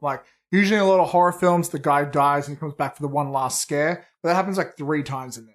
It's very Terminator, almost. How no matter what, he just keeps coming. And I think that's so fucking cool. I love that. No, yeah, it's great. When was Terminator 1? Yeah, Terminator 1 was 84. Yeah, I would not be surprised if I took some inspiration from that. Well, yeah, because it's like this inorganic, I don't want to say person, this individual with organic kind of traits, just to run, to walk, to kill, to whatever. So it's until they shoot him in the heart, he's not going to fucking stop. Not as long as there's some way, and I mean, put yourself in Chucky's shoes. It's well, I can either give up and just lay here and, lay here with my fucking arm and leg and head blown off, or I can try until they kill me and put me out of my fucking misery. Which, like you said, it's great. This partner shows up. The thing I love, Chucky's head is yelling at the body like it's separate from him. He's like, kill him, choke him, get him. So good. telling the body what to do. I can't get over how much I love this concept of. I've said it 1,000 times, but of the killer being just fucking deranged. We need to see more of that in horror films. Right? Yeah. It's in his voice. It's in Brad Dourif's. You can tell the not only the anger, but how he's grasping at straws. How he's now getting really desperate. Dude, kill. We're at the kind of the last the last haul here. We've got to get this shit taken care of. Yeah. But yeah, so the choking the partner out, the cop gets the gun and shoots him in the heart, and I guess that's pretty much it, Yeah, And it ends very odd, which I think was a common way of the 80s, where it's like a still frame and then it just fades to black. But the 80s did that a lot, didn't they? That's like a trope. oh yeah, fade to black was like that. That's like when you're listening to music now. Like how many songs actually fade out with music? Very like few that never these happens. days, but it happened all the time back in the day, right? Right? Yeah, that was like the commonplace was to let songs just like fade out. That always I confused mean- me. It's like, imagine that song live. Like, when do they end the song? Right? Yeah. You just play the chorus 4 times and just fucking get quiet, more and more quiet every time you play it. But I mean, that's fucking child's play, man. That's it. Yeah, man. Overall, like I'm surprised how much this held up. I had a blast watching again. Makes you want to go back and watch the sequel. Maybe not the others, like the comedy ones wasn't really into. I love the whole goth vibe of Bride of Chucky, but it still wasn't that great of a film. But the second one was pretty good, and some of the newer remakes. But I would love to just watch the sequel again to see how they took these characters and where they thought it should go. And because they also changed distributors after this. This was MGM, and there was a lot of controversy with this film. They thought it would incite children to be violent for some reason. And later on, the third one actually was linked to a murder later on in real life. But I'm actually reading about that right now. I'm like, oh shit. Someone tried to copy a kill from it or something, which is a shame because Child's Play 3 is not a good film. It's like, yeah, if you're gonna take one from something, Jesus. Yeah, but this is probably the best one, and it's done really well, and I really enjoyed it. Yeah, same here, man. I don't really this and the second one are really the only one that I've seen. I think this is a lot better than the second one. It just I think it stretches it, the believability factor, because you're like, dude, he has 2 police officers, 3 adults that have seen this fucking thing, and somehow he gets put into a foster home and his mom gets locked up, in the nut house. It's like, well, how? Like, that's fucking crazy. I'll tell you how. They wanted to be Terminator 2.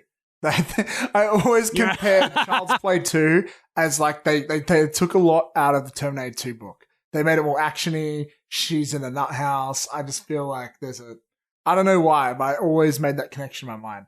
And then it ends in like a factory setting, Right, yeah. And I mean, it's an interesting take on it to see where it goes from here, but like, I think instead of like, oh, your mom's institutionalized, she's crazy. It's like, dude, she has 2 cops as witnesses. Like, there's no way. Yeah, right? That's true. It would have been a lot easier to say, oh, she died. She died, and like you got put into a foster care. And that's perfectly reasonable. But all in all, I really dig this movie. I don't own it, but I probably should. I think I think people are like, oh, Chucky, that's so silly, blah blah blah. But it's like, this is a good movie. It's lean. It's mean. There's not a whole lot I would cut from it. There's a few things I would change from it, but all in all, I would say probably like probably a 7 out of 10. I wouldn't be pissed if I went to the movies and I paid full price to see it. I would enjoy myself thoroughly. Yeah, same. Awesome. I don't think we have any comments on this one. Do you just want to wrap up with some socials and get out of here? Well, if you don't know what's going on, you can always check us out on Midnight Double Feature. We're on Facebook. I'm speaking in my announcer voice now. Yeah, find us on Facebook. Like that shit or suck a dick. We appreciate the love and support. Also, if you want to be our BFFs, you can find our Facebook community group, The After Party, and then in brackets, Midnight Double Feature. That's where we post our memes. We hear from the community. We love our friends there, and you can be our friend too. You just gotta join, and you can hang out with us. If you want us to talk about something in the air, drop it in a comment there or a post. Maybe it'll happen. There's also us on Twitter. We love Twitter. We're also on Instagram. We probably love Instagram the most right now. And wherever you're listening to us, iTunes, whatever podcast app you got, Spotify. Leave us a review. Give us those amazing 5 stars, and you will be forever loved in our hearts. Also, you can find us on probably nothing else. There's probably a few other things, but wherever podcasts are, we are there. Thank you so much. The next upcoming attractions will be a massive one. Our good buddy Zoheb's overseas at the moment, but when he comes back, we'll probably be doing a massive episode. We got to cover all the announcements from D23, the Marvel goodies, the Disney goodies, the like Lady and the Tramp, so much shit that came out from that, plus a few other epic other trailers and announcements as well. That will be a big one. But in the meantime, you probably won't see me on feature presentations for a while. But if you enjoyed it, let me know. And I'll do my best to come back. I really enjoyed this, man. Thank you so much for having me. I always have a blast doing these. So yeah, it's been great hanging out with you, man. Hell yeah, dude. No, it's nice to swap it up every once in a while. You know, it's like that's why I like having guests on a lot and swapping it up. You know, not the conversations with Zoheb are boring. You know, not at all. But it's like it's nice every once in a while. You know, just trade wives for the weekend and just kind of have your way with them. A little bit of a swing around you. Yeah, hell yeah. No, guys, thanks so much for listening. Thanks for hanging out with Matt and I covering Child's Play. Like Matt said, we've got some great upcoming attractions coming up. We'll be doing our feature presentations. We're going to be doing this every 2 weeks now, by the way, in case you didn't hear that. We changed our scheduling a little bit. That doesn't mean it's going to change the quality of our content. Thank you guys always for listening, and we will catch you later. Bye-bye. Laters.